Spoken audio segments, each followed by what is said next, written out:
السلام عليكم ورحمة الله وبركاته. أعوذ بالله من الشيطان الرجيم.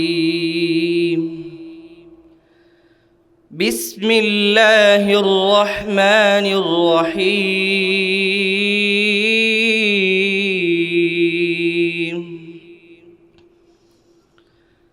ألم تعلم أن الله له ملك السماوات والأرض يعذب من يشاء ويغفر لمن يشاء والله على كل شيء قدير. يا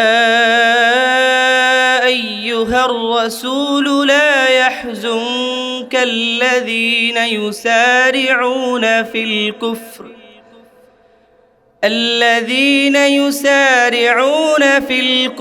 من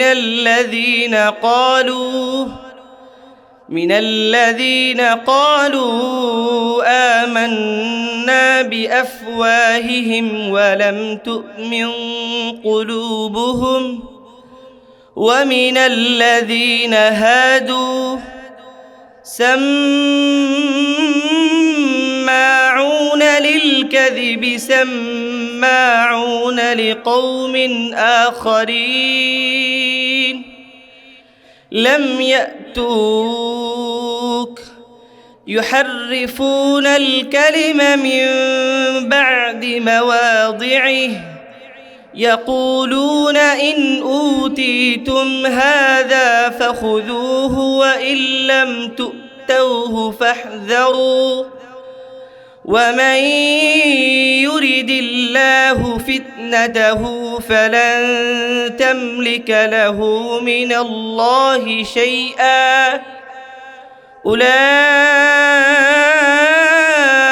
الذين لم يرد الله أن يطهر قلوبهم لهم في الدنيا خزي ولهم في الآخرة عذاب عظيم. صدق الله مولانا العظيم. السلام عليكم ورحمة الله وبركاته. আসসালামু আলাইকুম রহমতুল্লাহ ওবরকাত। দিন কায়েমের উঁচু নিশানে রয়েছে যাদের নাম লেখা, দিন কায়েমের উঁচু নিশানে রয়েছে যাদের নাম লেখা। ধন্য হলো যারা নবী পরশে, ধন্য হলো যারা নবী পরশে, সেই হলো সাহাবা। আসসালাম আসসালাম আসসালাম আসসালাম আসসালাম সাহাবা আসসালাম সাহাবা। আসসালামু আলাইকুম রহমতুল্লাহি ওয়া বারাকাতুহু। নাহমাদুহু ওয়া নুসাল্লি আলা রাসূলিহিল কারীম, আম্মা বা'দ, ফাআউযু বিল্লাহি মিনাশ শাইতানির রাজীম। বিসমিল্লাহির রহমানির রহিম। ওয়া ক্বাদা রাব্বুকা আল্লা তা'বুদু ইল্লা ইয়্যাহু ওয়া বিল ওয়ালিদাইনি ইহসানা ওয়াখফিদ লাহুমা জানাহায যুল্লি মিনার রাহমাতি ওয়া কুর রাব্বিরহামহুমা কামা রাব্বায়ানি সগীরা। وفي حديث سئل رسول الله صلى الله عليه وسلم ما حق الوالدين على ولدهما قال هما جنتك ونارك صدق الله العظيم। আজকে বক্তৃতা প্রতিযোগিতা অনুষ্ঠানের সম্মানিত সভাপতি, নেক মানদণ্ড হাতে বিজ্ঞ বিচারক মণ্ডলী, সুদক্ষ পরিচালক ও আজকের সুধী, আমার নির্ধারিত বিষয় বাবা মায়ের খেদমত সাফল্যের চাবিকাঠি, এই সম্পর্কে সময়ে সংক্ষিপ্ত আলোচনা করার চেষ্টা করব ইনশাআল্লাহ। বন্ধুরা আমার, বাবা মায়ের খেদমত কোনো করুণার বিষয়বস্তু নয়, এটি সবার জন্য পালনীয় কর্তব্য। বাবা মায়ের খেদমত মুমিনদের জন্য জান্নাতে পাথেয়। যে ব্যক্তির উপর তার মা বাবা রাজি খুশি থাকেন, ওই ব্যক্তির উপর আল্লাহ তাআলা খুশি থাকেন। তাই কোরআনে কারিম আল্লাহ তাআলা ইরশাদ করেন, ওয়া ক্বাদা রাব্বুকা আল্লা তা'বুদু ইল্লা ইয়্যাহু ওয়া বিল ওয়ালিদাইনি ইহসানা। ইম্মা ইয়াবলুগান্না ইনদাকাল কিবারা আহাদুহুমা আও কিলাহুমা ফালা তাকুল লাহুমা উফি ওয়ালা তানহারহুমা ওয়া কুল লাহুমা কাওলান কারীমা ওয়াখফিদ লাহুমা জানাহা যুল্লি মিনার রাহমাতি ওয়া কুর রাব্বিরহামহুমা কামা রাব্বায়ানি সগীরা। আর তোমার প্রভু নির্দেশ দিয়েছেন, তোমরা তাকে ছাড়া অন্য কারো ইবাদত করবে না এবং বাবা মায়ের সঙ্গে উত্তম আচরণ করবে। তাদের একজন অথবা উভয় যদি তোমার কাছে বার্ধক্যে উপনীত হয় তবে তাদেরকে উফ পর্যন্ত বলো না এবং তাদের ধমকও দিও না। আর তাদের সঙ্গে দোয়া পরবশ হয়ে মমতা ও নম্রতার দানা বিছিয়ে দাও। হযরত আবু হুরায়রা রাদিয়াল্লাহু তাআলা আনহু হইতে বর্ণিত, রাসূল সাল্লাল্লাহু আলাইহি ওয়াসাল্লাম ইরশাদ করেন, যে ব্যক্তি তার মা বাবা উভয়কে অথবা দুইজনে একজনকে বৃদ্ধ অবস্থায় পেল এবং তাদের খেদমত করে জান্নাতে প্রবেশ করতে পারল না, সে ধ্বংস হয়ে যাক। প্রিয় উপস্থিতি, মা বাবা একটি অমূল্য সম্পদ, কোনো বিনিময় দিয়ে তাদের ঋণ শোধ করা যাবে না। যার মা বাবা দুনিয়াতে বেঁচে আছে সেই সবচেয়ে ধনী। মা বাবা হলো সন্তানের জন্য সবচেয়ে বেশি হিতাকাঙ্ক্ষী এবং মঙ্গল কামনাকারী। তাদের আদর, স্নেহ, ভালোবাসা কোনো তুলনা জগতে কোনো বস্তু সমপরিমাণ হবে না। শৈশবে যারা বাবা মাকে হারিয়ে এতিম হয়েছে তারাই শুধু বাবা মায়ের অভাব বুঝতে পারে, যারা হারিয়েছে তারাই শুধু কষ্টটা অনুভব করতে পারে। তাই মা বাবা জীবিত থাকলে তাদের সঙ্গে অবশ্যই ভালো ব্যবহার করতে হবে। তাই আল্লাহ তাআলা কোরআনে কারিমে ইরশাদ করেন, ওয়াসাইনাল ইনসানা বিওয়ালিদাইহি হামালাতহু উম্মুহু ওয়াহনান আলা ওয়াহনি ওয়া ফিসালুহু ফি আমাইনি আনিশকুরলি ওয়া লিওয়ালিদাইক। আর আমি মানুষকে তার মা বাবার সঙ্গে সৎ আচরণের নির্দেশ দিয়েছি। তার মা কষ্টের উপর কষ্ট সহ্য করে তাকে গর্ভে ধারণ করেছেন, 2 বছর পর্যন্ত স্তন দান করেছেন। হযরত আবু হুরায়রা রাদিয়াল্লাহু তাআলা আনহু হইতে বর্ণিত, রাসূল সাল্লাল্লাহু আলাইহি ওয়াসাল্লাম ইরশাদ করেন, যে ব্যক্তি তার বাবাকে পেল এবং তাদের খেদমত করে জান্নাতে প্রবেশ করতে পারল না, সে ধ্বংস হয়ে যাক। মুহতারাম হাজিরিন, মা বাবা খেদমত জান্নাতে পথ প্রশস্ত করে। এরশাদ হচ্ছে, আল জান্নাতু তাহতা কদামিল উম্মাহাতি, মায়ের পদতলে সন্তানের জান্নাত। হযরত আবু উমামা রাদিয়াল্লাহু তাআলা আনহু হইতে বর্ণিত, রাসূল সাল্লাল্লাহু আলাইহি ওয়াসাল্লাম ইরশাদ করেন, মা হাক্কুল ওয়ালিদাইনি আলা ওয়ালাদিহিমা ক্বালা হুমা জান্নাতুকা ওয়া নারুকা। মা বাবা হলো তোমার জান্নাত ও জাহান্নাম।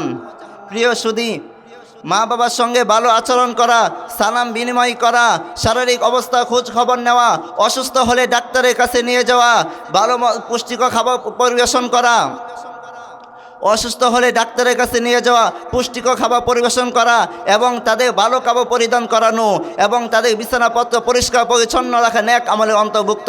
এই কারণে সন্তানের আমলনামা নেকির পরিমাণ বৃদ্ধি পায়। আল্লাহ তাআলা কোরআনে কারিমে ইরশাদ করেন, ওয়ায়াদরাউনা বিল হাসানাতি সাইয়্যাতা উলাইকা লাহুম উকবাদ দার। যারা ভালো দ্বারা মন্দ আমলগুলোকে দূরীভূত করে তাদের জন্য শুভ পরিণাম। আল্লাহ তাআলা কোরআনে কারিমে আরো বলেন, ওয়াল্লাযীনা আমানু আমিলুস সালিহাতি লানুকাফিরান্না আনহুম সাইয়্যাতিহিম ওয়া লানাজজিয়ান্নাহুম আহসানাল্লাযী কানু ইয়ামালুন। যারা ঈমান আনে এবং নেক কাজ করে আমি নিশ্চয় তাদের সেসব ত্রুটি দূর করে দিব এবং তারা যেসব নেক আমল করে আমি তাদের সেসব কর্মে উত্তম প্রতিদান দিব। হযরত আবু বকর রাদিয়াল্লাহু তাআলা আনহু হইতে বর্ণিত, রাসূল সাল্লাল্লাহু আলাইহি ওয়াসাল্লাম ইরশাদ করেন, আল্লাহ তাআলা সকল গুনাহ যতটুকু ইচ্ছা ক্ষমা করে দেন, কিন্তু বাবা মায়ের অবাধ্যতা ক্ষমা করেন না। আল্লাহ তাআলা আমাদের সকলকে বাবা মায়ের খেদমত করে উভয় জাহানে কামিয়াবি হাসিল করা তৌফিক দান করুন। আমিন। ওয়া আখিরি দাওয়ানা আনিল হামদুলিল্লাহি রাব্বিল আলামিন। আসসালামু আলাইকুম ওয়া রাহমাতুল্লাহি ওয়া বারাকাতুহু। السلام عليكم ورحمة الله وبركاته. الحمد لله الذي خلق الإنسان وجعل العلماء أرسة النبيين، والصلاة والسلام على النبي العالمين وخاتم الأنبياء وسيد المرسلين. أما بعد، بالله يستعيذ من الشيطان الرجيم. بسم الله الرحمن الرحيم. لقد من الله على المؤمنين إذ بعث فيهم رسولا من أنفسهم يتلو عليهم آياته ويزكيهم ويعلمهم الكتاب والحكمة وإن كانوا من قبل لفي ضلال مبين. وقال رسول الله صلى الله عليه وسلم: بدأ الإسلام غريبا وسيعود كما بدأ فتوبى للغرباء، أو كما قال عليه الصلاة والسلام. فيا رئيس هذه الحفلة المباركة الميمونة، ويا مديرها الماهر وقضاتها العادلين والطلبة العظام الذين جلسوا أمامنا، أرحب بكم ترحيبا حارا أنكم تعلمون موضوعنا اليوم، إنما هي أهمية المدارس القومية وتاريخها، فإني كنت بين أيديكم لألقي عليكم خطبة وجيزة إن شاء الله. أيها السادة، إن المدارس القومية في العالم مقر عظيم ومهم وتاريخها جميل وغميم. المدارس معناها في اللغة موضع الذي تدرس فيه. المدارس في بنغلاديش قسمان: الأول المدرسة الحكمية، والثاني المدرسة الأهلية للدنيا، والمعهد كريم كما كريم العهد، كما قال النبي الأمين عن عثمان بن عفان رضي الله عنه عن النبي صلى الله عليه وسلم قال: خيركم من تعلم القرآن وعلمه. رواه بخاري.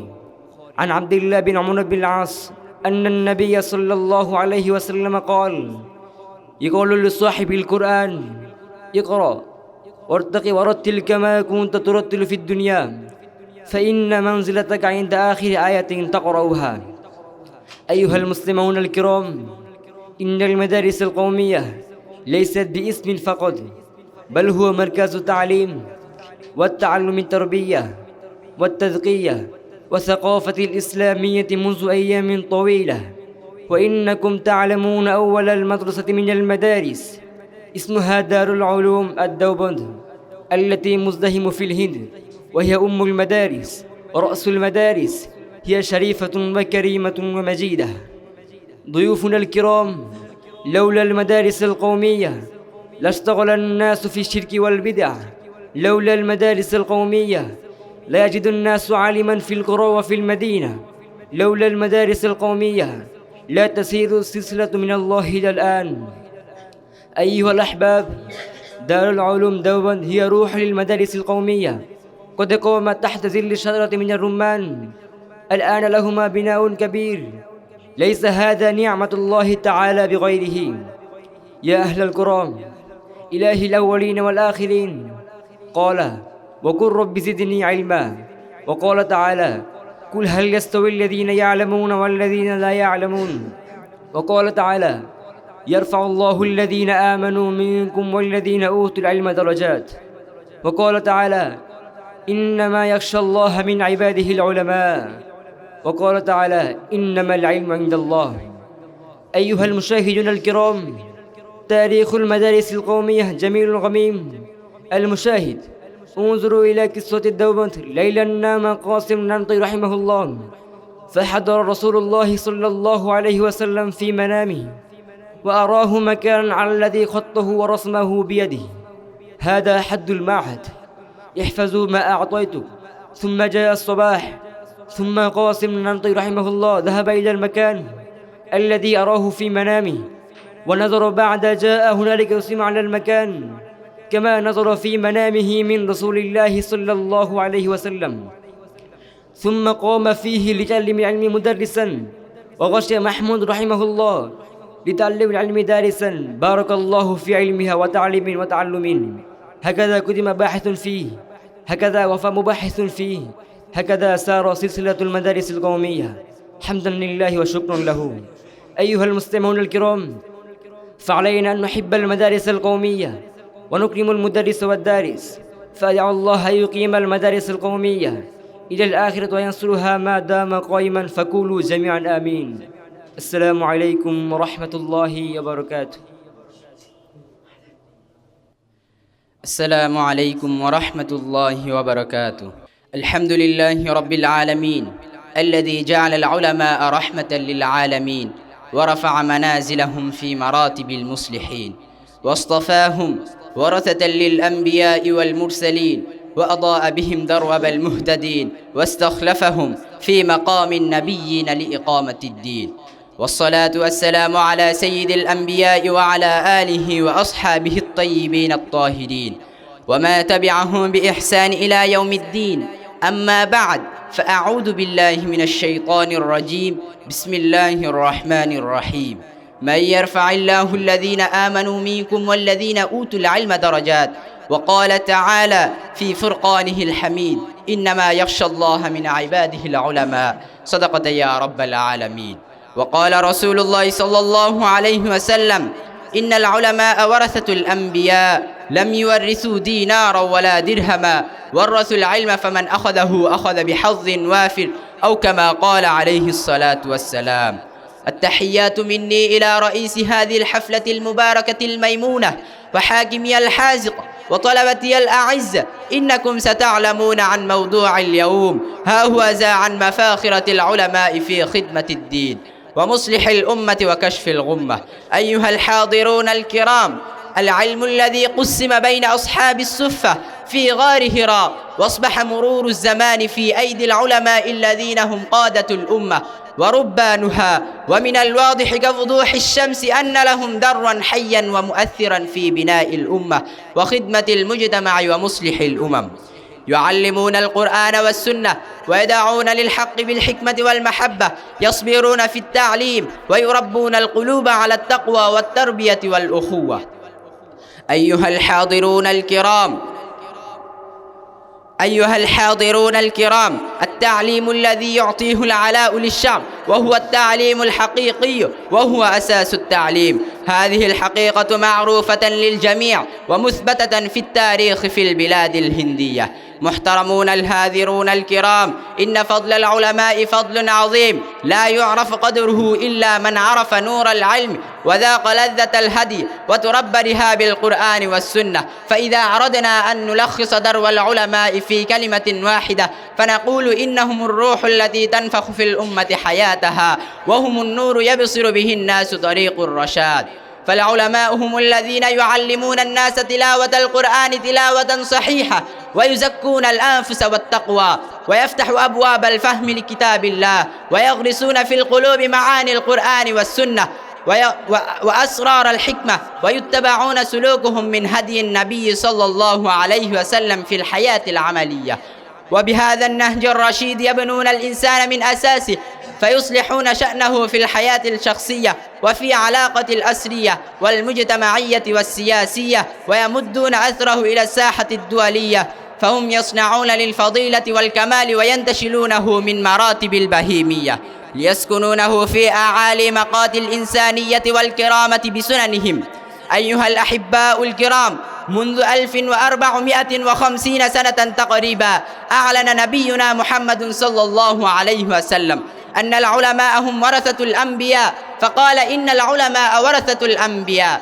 وإذا نظرنا في سيرة النبي صلى الله عليه وسلم نجد أنه معلم الرحمة ورسول المودة، يدعون الناس إلى الخير والجنة ويعلمهم كيف يكون رحمة للناس.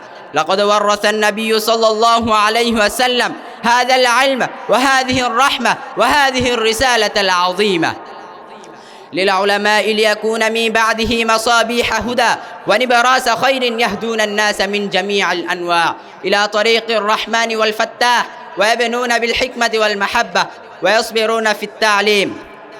أيها الإخوة في الله، إن علماءنا الأجلاء قد تشبعت روحهم بنور النبوة وارتقت قلوبهم من معارف السنة المطهرة، فكانوا مصابيح دجى ومنائر هدى، وقد عرضوا عن الدنيا وزخارفها وتجردوا الخدمة الشريعة، وآثروا مصلح الأمة على مصالح أنفسهم، فسطعوا في سماء الهداية كالشموس المضيئة، ويقومون المعوج يصلحون الفساد، ويبنون مجد الأمة بالعمل والعلم والإخلاص. فلنعمل من أجل خدمة الأمة، حينها سيكون ندوة اليوم ناجحة ونقاس اليوم مفيدا. نسأل الله تعالى أن يوفقنا جميعا للعمل الصالح، آمين. وآخر دعوانا أن الحمد لله رب العالمين. السلام عليكم ورحمة الله وبركاته. السلام عليكم ورحمة الله وبركاته. الحمد لله وكفى، وسلام على عباده الذين اصطفى. أما بعد، فأعوذ بالله من الشيطان الرجيم. بسم الله الرحمن الرحيم. لقد من الله على المؤمنين إذ بعث فيهم رسولا من أنفسهم يتلو عليهم آياته ويزكيهم ويعلمهم الكتاب والحكمة وإن كانوا من قبل لفي ضلال مبين. وقال رسول الله صلى الله عليه وسلم: بدأ الإسلام غريبا وسيعود كما بدأ فطوبى للغرباء، أو كما قال عليه الصلاة والسلام. فيا رئيس هذه الحفلة المباركة الميمونة، ويا مديرها الماهر، وقضاتها العادلين، والطلبة العظام الذين جلسوا أمامنا، أرحب بكم ترحيبا حارا أنكم تعلمون موضوعنا اليوم، إنما هو أهمية المدارس القومية وتاريخها. فإني قمت بين أيديكم لألقي عليكم خطبة وجيزة إن شاء الله. أيها السادة، إن المدارس القومية في العالم مقر عظيم ومهم، وتاريخها جميل وغميم. والمدارس معناها في اللغة موضع الذي تدرس فيه. والمدارس في بنغلاديش اسمان: الأول المدرسة الحكمية، والثاني المدرسة الأهلية. للدنيا المعهد كريم كما كريم العهد. عن عثمان بن عفان رضي الله تعالى عنه عن النبي صلى الله عليه وسلم قال: خيركم من تعلم القرآن وعلمه. أيها العقلاء، إن المدارس القومية ليست باسم فقط، بل هو مركز التعليم والتعلم والتربية والتزكية والثقافة الإسلامية منذ أيام طويلة. وإنكم تعلمون أول المدرسة من المدارس اسمها دار العلوم دوبند، التي مزدحم في الهند. هي أم المدارس ورأس المدارس، وهي شريفة ومجيدة وكريمة. أيها الأحباب، لولا المدارس القومية لاشتغل الناس في الشرك والبدعة. لولا المدارس القومية لاجد الناس عالما في القرى وفي المدينة. أيها المستمعون الكرام، دار العلوم دوبند هي روح للمدارس القومية، قد قامت تحت ظل الشجرة من الرمانة، والآن لها بناء كبير. ليس هذا نعمة الله تعالى بغيره. يا أهل القرآن، إله الأولين والآخرين قال: وقل رب زدني علما. وقال تعالى: قل هل يستوي الذين يعلمون والذين لا يعلمون. وقال تعالى أيضا: إنما يخشى الله من عباده العلماء. أيها العقلاء، تاريخ المدارس القومية جميل وغميم. المشاهد، انظروا إلى قصة الدوبند. ليلا نام قاسم نانوتبي رحمه الله، فحضر رسول الله صلى الله عليه وسلم في منامه، وأراه مكانا على الذي خطه ورسمه بيده، وقال: هذا حد المعهد، احفظ ما أعطيتك. ثم جاء الصباح، ثم قاسم نانوتبي رحمه الله ذهب إلى مكان كما نظر في منامه من رسول الله صلى الله عليه وسلم، ثم قام فيه لتعليم العلم مدرسا، وغشي محمود رحمه الله لتعلم العلم دارسا. بارك الله في علمها. أيها الأحباب، هكذا سار سلسلة المدارس القومية، حمدا لله تعالى وشكرا له. أيها المنتظرون الكرام، إنكم تنتظرون مدة طويلة، وأنا وقعت في آخر الخطبة وأقول لكم إننا فهمنا من هذه الخطبة أن المدارس القومية مهم في هذا الزمان، والمدرس والدارس شريف في كل زمان. أدعو الله أن يقيم المدارس القومية إلى الآخرة وينصرهما ما دام قائما. قولوا جميعا آمين. السلام عليكم ورحمة الله وبركاته. السلام عليكم ورحمة الله وبركاته. الحمد لله رب الكعبة، والصلاة والسلام على من لا نبي بعده. أما بعد، فأعوذ بالله من الشيطان الرجيم. بسم الله الرحمن الرحيم. ومن أحسن قولا ممن دعا إلى الله وعمل صالحا وقال إنني من المسلمين. صدق الله العظيم. وقال النبي صلى الله عليه وسلم في حديث الشريف عن معاوية ابن أبي سفيان رضي الله تعالى عنهما عن النبي صلى الله عليه وسلم قال: من يرد الله به خيرا يفكه في الدين. رواه البخاري. وقال النبي صلى الله عليه وسلم: بلغوا عني ولو آية. فيا رئيس هذا الاحتفال المباركة المفضل، سعداء القضاة وإخواني الطالبون والمحافظون الصلاة وأساتذتي الكرام والضيوف المكرم، أرحب بكم ترحيبا من صميم قلبي وأهنئكم بأهل التهني في حضوركم الميمونة.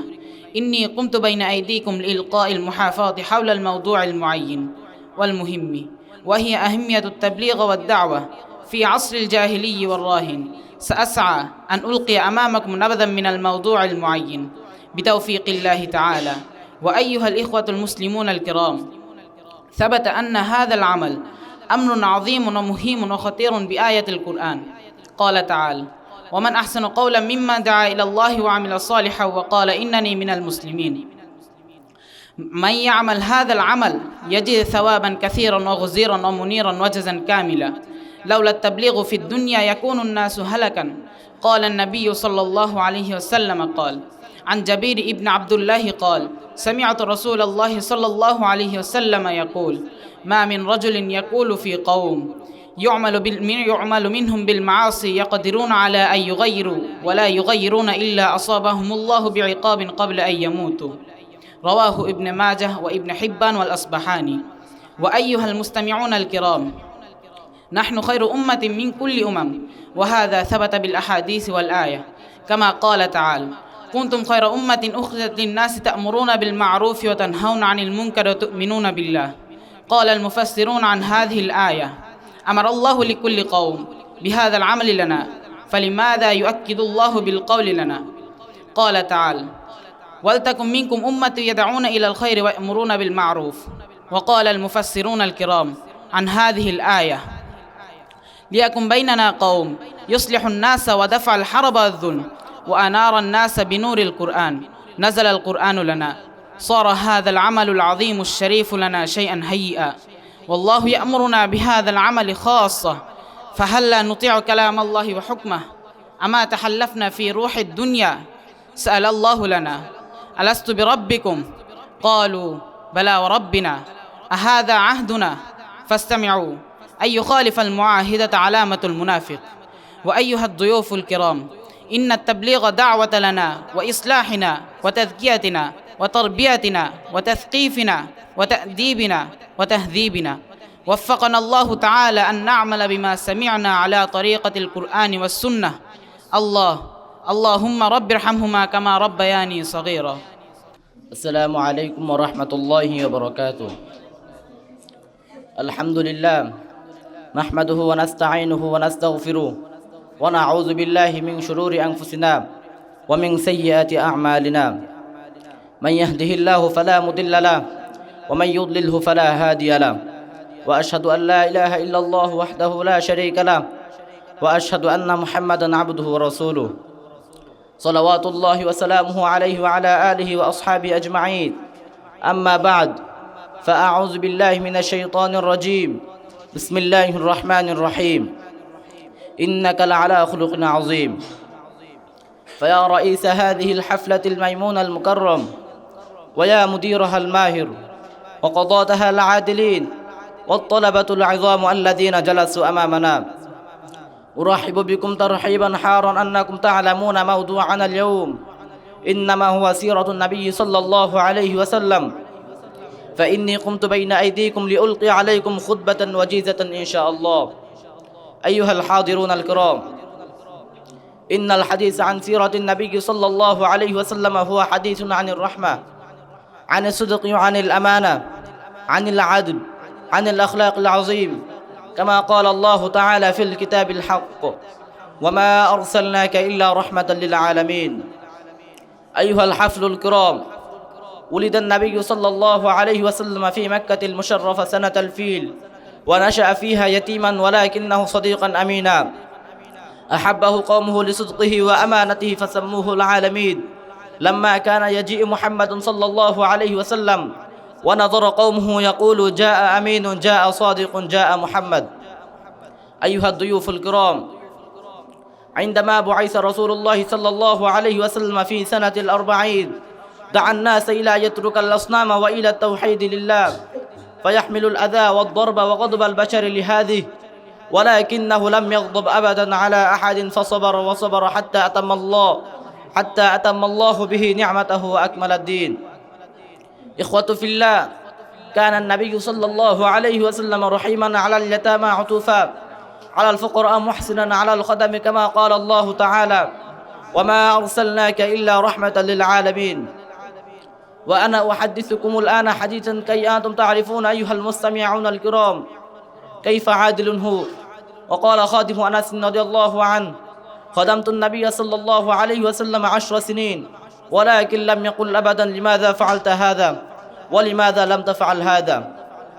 أيها السادة، كان النبي صلى الله عليه وسلم أخلاقه أجمل وأعظم للناس إلى آخر الدنيا، وقد ثبت هذا الأمر في القرآن الكريم: لقد كان لكم فيهم أسوة حسنة. أيها المشاهدون الكرام، كان النبي صلى الله عليه وسلم يجالس مع الفقراء ويزور المرضى يبتسم لقاء الناس، كما قال: لقيتكما بالابتسام في وجهك مع أخيك صدقة. وكان يقول: خير الناس أنفعهم للناس. وكم أطول كلام أخلاق النبي صلى الله عليه وسلم لا ممكن أن يتحدث في وقتها الضيق هذه.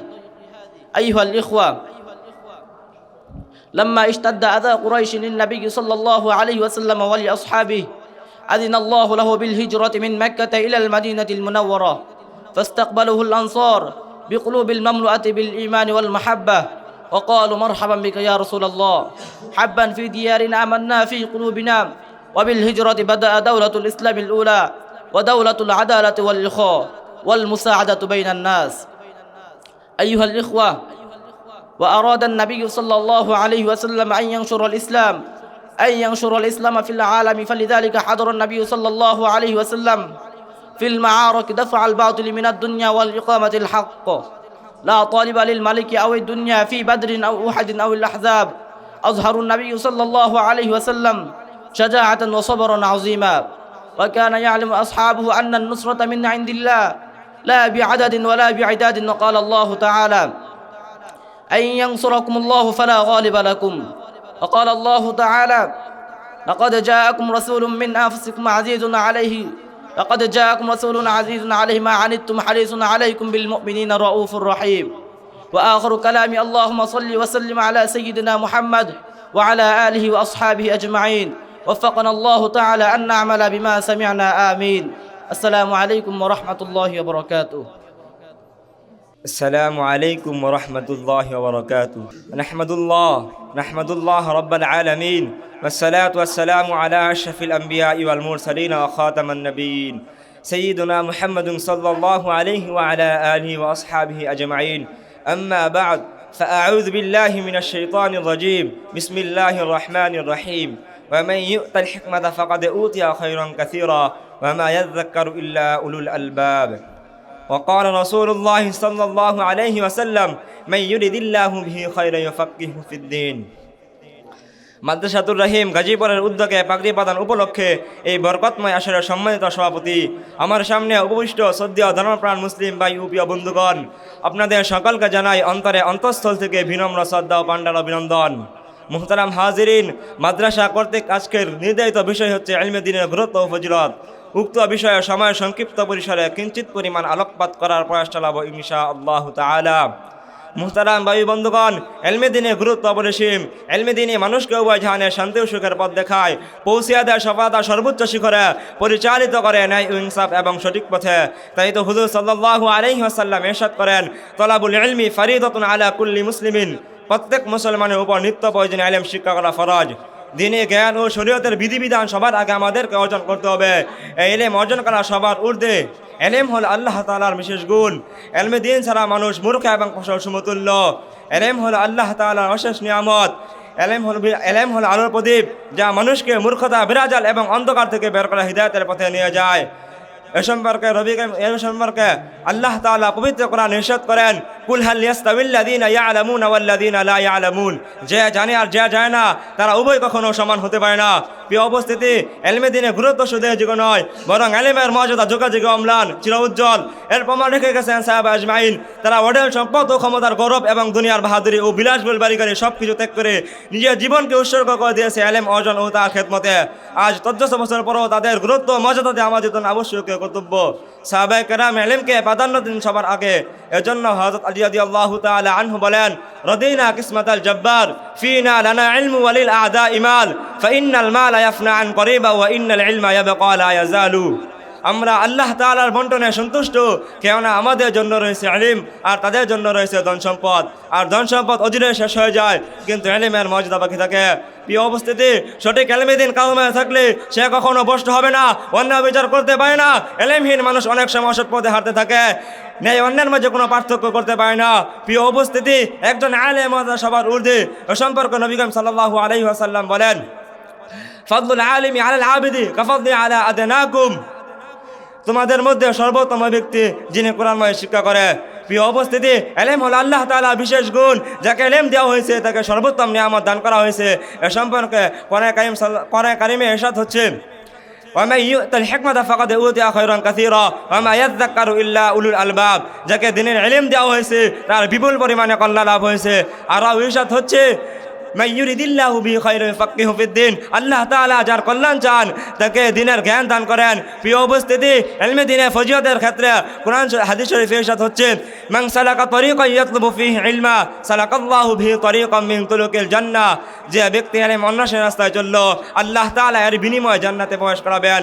মন আল্লাহ তাআলা যাকে ইলমের মতো মহান দৌলত দান করেছেন তার জন্য উচিত হলো এই ইলম অনুযায়ী নিজের জীবনকে চালানো এবং সদা সর্বদা শুকর আদায় করা এবং খেয়ানত না করা। প্রিয় উপস্থিতি, উপরোক্ত কোরআন ও হাদিস দ্বারা প্রতীয়মান হয় যে ইলমে দ্বীনের গুরুত্ব ফজিলত কত বেশি। তাই আসুন ইলমে দ্বীন শিক্ষা করে উভয় জাহানে সফলতা লাভ করি।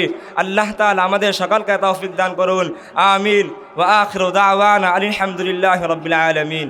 আসসালামু আলাইকুম ওয়া রাহমাতুল্লাহি ওয়া বারাকাতুহু। نحمده ونصلي على رسوله الكريم أما بعد فأعوذ بالله من الشيطان الرجيم بسم الله الرحمن الرحيم ولو أنا كتبنا عليهم أن يقتلوا أنفسكم أو يخرجوا من دياركم ما فعلوه إلا قليل منهم وقال رسول الله صلى الله عليه وسلم اللهم حبب إلينا المدينة كما حببت إلينا مكة وشد।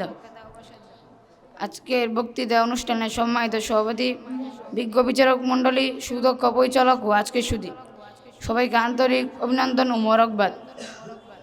নির্ধারিত বিষয় ইসলামের দেশপ্রেমের গুরুত্ব সম্পর্কে সময় সংক্ষিপ্ত পরিসরে কিছু আলোচনা করার চেষ্টা করব ইনশাআল্লাহ।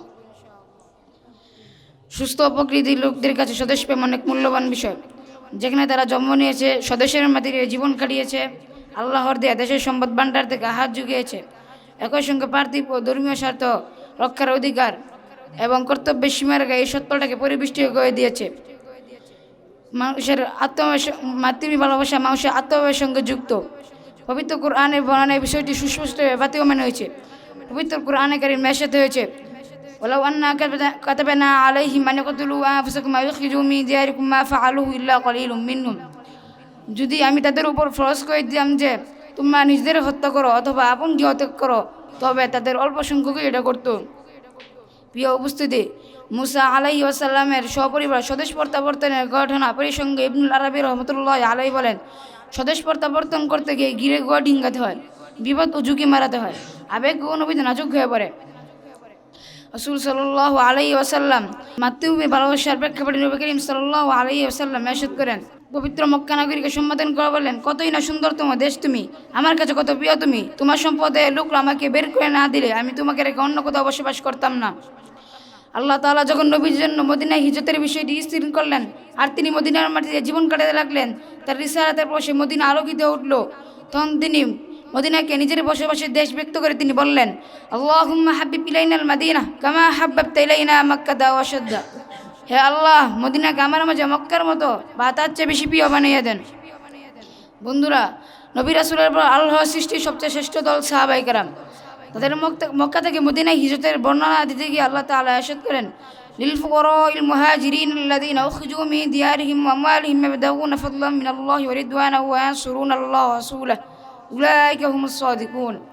এই সম্পদ অভাবগ্রস্ত মুজাহিদের জন্য যারা নিজেদের ঘরবাড়ি ও সম্পত্তি থেকে উৎখাত হয়েছে, তারা আল্লাহর সন্তুষ্টি ও অনুগ্রহ কামনা করে এবং আল্লাহ ও তার রাসূলের সাহায্য করে, তারাই তো সত্যাশ্রয়ী। ইসলামে দেশের প্রতি ভালোবাসার অর্থ হলো মহৎ মূল্যবোধ ও বৈশুদ্ধ মূলনীতি মেনে চলা। দেশপ্রেম মানে হলো দেশ ও জনগণের কল্যাণ ও মঙ্গল বয়ে আনতে বসবাস সহযোগিতা করা। রাসূল সাল্লাল্লাহু আলাইহি ওয়াসাল্লাম বলেন, তোমাদের মধ্যে যে লোক আপন নিবাসে নিরাপদে সুস্থ দেহে পাপাটে জেগে উঠে তার কাছে থাকে যদি সেদিনে আহার, তবে গোটা দুনিয়ার যেন তার নাগলে চলে এলো। বন্ধুরা আমার, দেশপ্রেমের দাবি হলো প্রত্যেকের সামর্থ্য, ক্ষমতা ও দায়িত্ববোধ অনুযায়ী দেশের ধর্ম, দেশের নীতি ও শাসত্ব ঐতিহ্য রক্ষা করা, দেশের ভূমি ও পবিত্র স্থানকে হেফাজত করা। এইদিকে ইঙ্গিত করে কোরআন কারীমে ইরশাদ হয়েছে, ক্বালু ওয়া মা লানা আল্লা নুকাতিলা ফী সাবিলিল্লাহি ওয়া কাদ উখরিজনা মিন দিয়ারিনা ওয়া বানাইনা। তারা বলল, আমরা যখন নিজ নিজ আবাসভূমি ও স্বীয় সন্তান থেকে বহিষ্কৃত হয়েছি, তখন আল্লাহর রাস্তায় কেন জিহাদ করব না? রাসূল সাল্লাল্লাহু আলাইহি ওয়াসাল্লামের বাণী এই বাস্তবতাকে লক্ষ্য করে বর্ণিত হয়েছে, মান কাদা দুনা মালিহি ফাহুয়া শাহীদুন ওয়া মান কাদা দুনা দামিহি ফাহুয়া শাহীদুন। যে ব্যক্তি তার জীবন রক্ষায় নিহত হয়েছে সে শহীদ। যে ব্যক্তি তার জীবন রক্ষায় নিহত হয়েছে সে শহীদ। যে ব্যক্তি তার মাল রক্ষায় নিহত হয়েছে সে শহীদ। যে ব্যক্তি তার দিন রক্ষায় নিহত হয়েছে সে শহীদ। সুতরাং বোঝা গেল, এই দেশপ্রেম সমাজের সদস্যদের উপর জাগতিক ও ধর্মীয় উভয় ধরনের স্বার্থ রক্ষার অধিকার এবং দেশের গৌরবময় অর্জন নাশাদ করার সব ষড়যন্ত্র ও পরিকল্পনা মোকাবেলা করাকে বাধ্যতামূলক করে দেয়। মুহতারাম হাজিরিন, তাই আমরা বলতে চাই, যারা দেশপ্রেম দেখিয়ে দুর্নীতিতে বারবার চ্যাম্পিয়ন হয়, দেশপ্রেম নামে দুর্নীতিতে বারবার চ্যাম্পিয়ন হয়, দেশের খেয়ে দেশের পরে দেশের সম্পদ চুরি করে বিন্দেশিদের কাছে দেশকে বিক্রি করে দেওয়া ষড়যন্ত্র করে, এদের প্রেম দেশপ্রেম হতে পারে না। এরা মানবতার শত্রু, এরা ইসলাম ও মুসলমানদের শত্রু। খোদার কসম, এদের প্রেম দেশপ্রেম হতে পারে না। সংগ্রামী বন্ধুগণ, যারা দেশপ্রেম দিকে বড় বড় কথা বলে, দেশপ্রেম নামে খুন, হত্যা, গুম, হামলা, দমন নির্যাতন করে শান্ত দেশকে অশান্ত করে তুলছে, তাদেরকে হুঁশিয়ার করে বলতে চাই, বাংলার এই জমিন হযরত শাহজালাল রহমতুল্লাহ আলাইহির জমিন, এই জমিন হযরত শামসুল হক ফরিদপুর রহমতুল্লাহ আলাইহির জমিন, এই জমিনে ঘুমিয়ে আছে ফখরে বাঙ্গল মাওলানা তাজুল ইসলাম রহমতুল্লাহ আলাইহি, এই জমিনে ঘুমিয়ে আছে হযরত হাফিজ রহমতুল্লাহ আলাইহি আর সৈয়দ ফজলুল করিম রহমতুল্লাহ আলাইহির মতো জিন্দাওয়ালারা। আমাদের শিরা উপশিরা এখনো শাইখুল হাদিস আর মুফতি আমিনের মতো রক্ত প্রবহমান। এই দেশের মসজিদে মিনারে আল্লাহু আকবার ধ্বনি প্রতিধ্বনি হয়। সুতরাং উলিয়ার এই দেশ, যদি এই দেশকে দেশপ্রেম দেখিয়ে বিদেশিদের কাছে বিক্রি করে দেওয়ার ষড়যন্ত্র করা হয়, তাহলে এই দেশে দেশপ্রেম নামক মুসলমানরা কাফনে কাফন সাথে নিয়ে তাদের বিরুদ্ধে ঝাঁপিয়ে পড়বে। তবুও দেশের বিরুদ্ধে, ইসলাম ও মুসলমানদের বিরুদ্ধে কোনো ষড়যন্ত্র পদশত হতে দিবে না। তৌহিদের জনতা, মাতৃভূমি ষড়যন্ত্রকারীদের বিরুদ্ধে দীপ্ত কণ্ঠে আওয়াজ তুলুন। তন্ত্রমন্ত্র দিন শেষ, উলামায়ে কেরামের বাংলাদেশ, ৭১-এর হাতিয়ার, গর্জে উঠো আরেকবার। উলামায়ে কেরামের বাংলায় দেশের ষড়যন্ত্রকারীদের কোনো ঠাঁই নেই। এটাই আমাদের দীক্ষা, ইসলাম দিয়েছে শিক্ষা। নাসরুম মিনাল্লাহি ওয়া ফাতহুন করিব ওয়া বাশশিরিল মুমিনিন। আসসালামু আলাইকুম ওয়া রাহমাতুল্লাহি ওয়া বারাকাতুহু। আলহামদুলিল্লাহি নাহমাদুহু ওয়া নুসাল্লি আলা রাসূলিল কারীম। আম্মা বাদ, ফাআউযু বিল্লাহি মিনাশ শাইতানির রাজীম। বিসমিল্লাহির রহমানির রহিম। ইয়া আইয়ুহাল্লাযীনা আমানু লা তাত্তাখিযুল ইয়াহুদা ওয়ান নাসারা আউলিয়া'a বা'দুহুম أولياء بعض ومن يتولهم منكم فإنهم منهم إن الله لا يهدي القوم الظالمين وقال رسول الله صلى الله عليه وسلم الكفر ملة। আজকের এই পাগড়ির অনুষ্ঠানে সম্মানিত সুধীবৃন্দ এবং আমার প্রিয় ছাত্র ভাইরা, আমার নির্ধারিত বিষয় হচ্ছে ইসলামী সভ্যতা বনাম পশ্চিমা সভ্যতা। এই সম্পর্কে আমি কিছু আলোকপাত করার চেষ্টা করব ইনশাআল্লাহ। বন্ধুরা আমার, আসুন প্রথমে জেনে নেই ইসলামী সভ্যতা কি এবং তা আমাদের কি উপহার দিয়েছে। ইসলামের নিয়ম নীতি অনুযায়ী জীবন পরিচালনা করাই হলো ইসলামী সভ্যতা।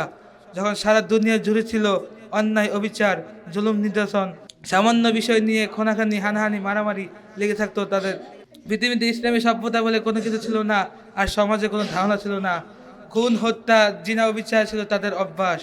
এই সম্পর্কে আল্লাহ তাআলা ঘোষণা করেন, ওয়াকুনতুম আলা সাফা হুদরাতিম মিনান নারি ফানকাযাকুম মিনহা কাযালিকা ইউবাইয়িনুল্লাহু লাআল্লাকুম তাহতাদুন। তোমরা অগ্নিকুণ্ডে ছিলে, আল্লাহ তোমাদেরকে সেখান থেকে মুক্তি দিলেন। সভ্যতা এবং মানবতার পৃথিবীতে অসভ্যতা জাতিকে সভ্যতা জাতিতে পরিণত করার জন্য প্রেরণ হয়েছেন সাইয়্যিদুল মুরসালিন রাহমাতুল লিল আলামিন হযরত মুহাম্মদ সাল্লাল্লাহু আলাইহি ওয়াসাল্লাম, যার ফলে পৃথিবীতে অসভ্যতা জাতিকে সভ্যতা জাতিতে পরিণত হয়েছেন। প্রিয় বন্ধুরা, যারা তাকে ভালোবেসে ইসলামের সুশীতল হয়েছেন তারাই হলে সোনালী যুগের সোনালী মানুষ। তাদের সম্পর্কে নবী সাল্লাল্লাহু আলাইহি ওয়াসাল্লাম বলেন, আসহাবি কান নুজুম বিআইহিম ইকতাদাইতুম ইহতাদাইতুম। আমার সাহাবারা সমাজ তারকা সমতুল্য, তাদের মধ্যে হতে যে তারা অনুসরণ করবে সে হেদায়েত পেয়ে যাবে। তাই আল্লাহ তাআলা আরো ঘোষণা করেন, রাদিয়াল্লাহু আনহু ওয়া রাদু আন। আল্লাহ তাদের প্রতি সন্তুষ্ট, তারাও আল্লাহর প্রতি সন্তুষ্ট। প্রিয় বন্ধুরা, নবী আকরাম সাল্লাল্লাহু আলাইহি ওয়াসাল্লাম অক্লান্ত আর পরিশ্রমের মাধ্যমে ইসলাম পৃথিবীতে বর্বর যুগে মানুষ পৃথিবীতে বর্বর জাতিতে আরব জাতিতে এক জাতিতে পরিণত করেছেন। তাই মানুষদের অধিকার প্রতিষ্ঠিত করেছে। বর্বর যুগে মানুষদের অধিকার বলতে কোনো কিছু ছিল না, সেই যুগে তিনি মানুষের অধিকার প্রতিষ্ঠিত করেছেন। তাই ঘোষণা করেন, হুম ইখওয়ানুকুম জাআলাহুমুল্লাহু তাহতা আইদিকুম ফাতিমুহুম মিন্না তাকুলুন ওয়া আলবিসুহুম মিন্না তালবাসুন।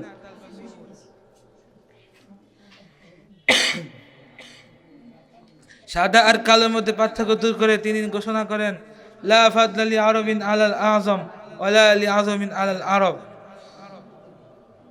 সাদা কালোর মধ্যে পার্থক্য দূর করে তিনি ঘোষণা করেন, ওয়ালা লি আহমারা আলা আসওয়াদ ওয়ালা আসওয়াদা আলা আহমার ইল্লা বিত্তাকওয়া।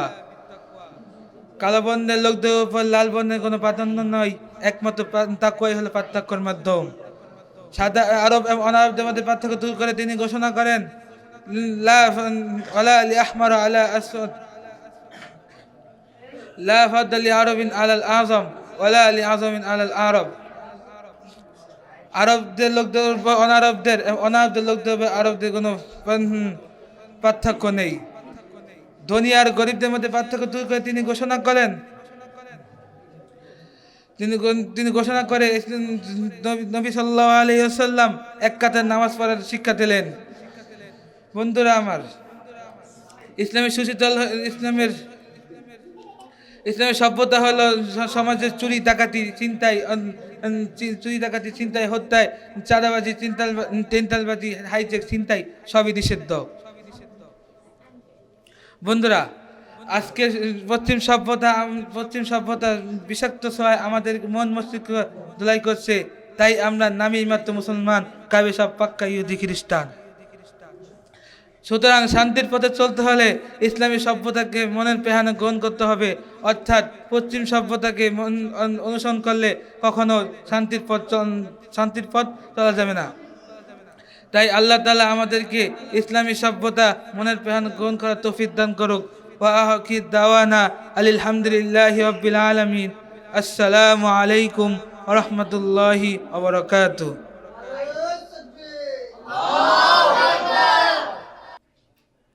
السلام عليكم ورحمة الله وبركاته. نحمده ونصلي على رسوله الكريم، أما بعد، فأعوذ بالله من الشيطان الرجيم. بسم الله الرحمن الرحيم. وقضى ربك ألا تعبدوا إلا إياه وبالوالدين إحسانا واخفض لهما جناح الذل من الرحمة وقل رب ارحمهما كما ربياني صغيرا. وفي حديث سئل رسول الله صلى الله عليه وسلم ما حق الوالدين على ولدهما قال هما جنتك ونارك. আজকে বক্তৃতা প্রতিযোগিতার অনুষ্ঠানের সম্মানিত সভাপতি ও ন্যায়ের মানদণ্ডে হাতে বিজ্ঞ বিচারক মণ্ডলী ও আজকে আমার বক্তৃতার নির্ধারিত বিষয় মা বাবার খেদমতে সাফল্যের চাবিকাঠি, এই সম্পর্কে সংক্ষিপ্ত সময়ে কিছু আলোচনা করার চেষ্টা করব ইনশাআল্লাহ। বন্ধুরা আমার, মা বাবার খেদমত কোনো করুণার বিষয়বস্তু নয়, এটি সবার জন্য অবশ্যই পালনীয় কর্তব্য। মা বাবার খেদমত মুমিনদের জন্য জান্নাতে পাথেয়। যে ব্যক্তির উপর তার মা বাবা রাজি খুশি থাকে তার উপর আল্লাহ খুশি থাকেন। কোরআনে কারিমে ইরশাদ হয়েছে, ওয়াকাদা রাব্বুকা আল্লা তা'বুদু ইল্লা ইয়্যাহু ওয়া বিল ওয়ালিদাইনি ইহসানা إما يبلغن عندك الكبر أحدهما أو كلاهما فلا تقل لهما أف ولا تنهرهما وقل لهما قولا كريما واخفض لهما جناح الذل من الرحمة وقل رب ارحمهما كما ربياني صغيرا। আর তোমার প্রভু তোমাকে নির্দেশ দিয়েছে যে তোমরা তাকে ছাড়া অন্য কারো ইবাদত করবে না এবং তোমাদের বাবা মার সঙ্গে উত্তম আচরণ করবে এবং তোমাদের বাবা মা উভয়ের সঙ্গে উত্তম আচরণ করবে এবং তাদের উভয় অথবা দুজনে একজন যদি তোমার কাছে বার্ধক্যে উপনীত হয় তবে তাদেরকে উফ পর্যন্ত বলবে না এবং তাদেরকে ধমকে দিও না এবং তাদের সঙ্গে সম্মানজনক কথা বলো এবং তাদের উভয়ের সাথে দয়া পরবশ হয়ে মমতা নম্রতার ডানা বিছিয়ে দাও। হযরতে আবু হুরায়রা রাদিয়াল্লাহু তাআলা আনহু হইতে বর্ণিত নবী করিম সাল্লাল্লাহু আলাইহি ওয়াসাল্লাম ইরশাদ করিয়াছেন, যে ব্যক্তি তার মা বাবা উভয়কে অথবা দুজনের একজনকে বৃদ্ধ অবস্থায় পেল এবং তাদের খেদমত করে জান্নাতে যেতে পারল না, সে ধ্বংস হোক। প্রিয় উপস্থিতি, মা বাবা অমূল্য সম্পদ, কিন্তু বিনিময় দিয়ে তাদের ঋণ শোধ করা যাবে না। যাদের মা বাবা জীবিত আছে তারাই সবচেয়ে ধনী, মা বাবা সন্তানের জন্য সবচেয়ে বেশি হিতাকাঙ্ক্ষী তথা মঙ্গল কামনাকারী। শৈশবে যারা বাবা মাকে হারিয়ে এতিম হয়েছে তারাই শুধু বুঝতে পারে তাদের অভাব, আর যারা হারিয়েছে তারাই তাদের কষ্ট অনুভব করতে পারে। কোরআনে কারিমে ইরশাদ হয়েছে, ওয়াসাইনাল ইনসানা বিওয়ালিদাইহি হামালাতহু উম্মুহু ওয়াহনান আলা ওয়াহনি ওয়া ফিসালুহু ফি আমাইনি আনিশকুর লি ওয়া লিওয়ালিদাইক ইলাইয়াল মাসির। আর আমি মানুষকে নির্দেশ দিয়েছি যে তোমরা তোমাদের মা বাবার সঙ্গে ভালো আচরণ করবে।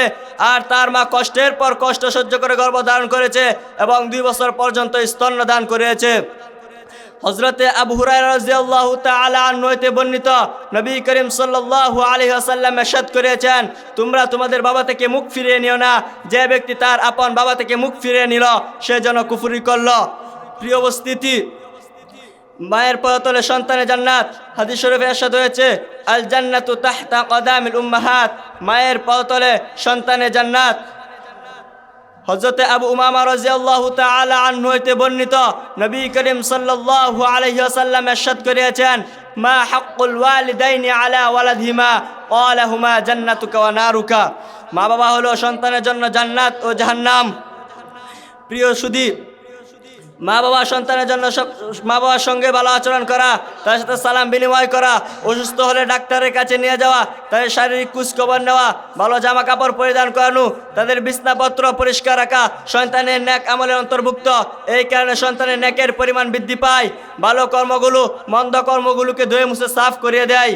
কোরআনে কারিমে ইরশাদ হয়েছে, ওয়ায়াদরাউনা বিল হাসানাতিস সাইয়্যাতা উলাইকা লাহুম উকবাদ দার, যারা ভালো দ্বারা মন্দকে দূর করে তাদের জন্য হলো শুভ পরিণাম। কোরআনে কারিমে ইরশাদ হয়েছে, ওয়াল্লাযীনা আমানু ওয়া আমিলুস সালিহাতি লানুকাফফিরান্না আনহুম সাইয়্যাতিহিম ওয়া লানাজজিয়ান্নাহুম আহসানাল্লাযী কানু ইয়ামালুন, যারা ঈমান আনে এবং নেক আমল করে আমি নিশ্চয় তাদের সমস্ত ত্রুটি দূর করিয়ে দিব এবং তারা যেসব নেক আমল করে আমি তাদের শৈশবের উত্তম প্রতিদান দিব।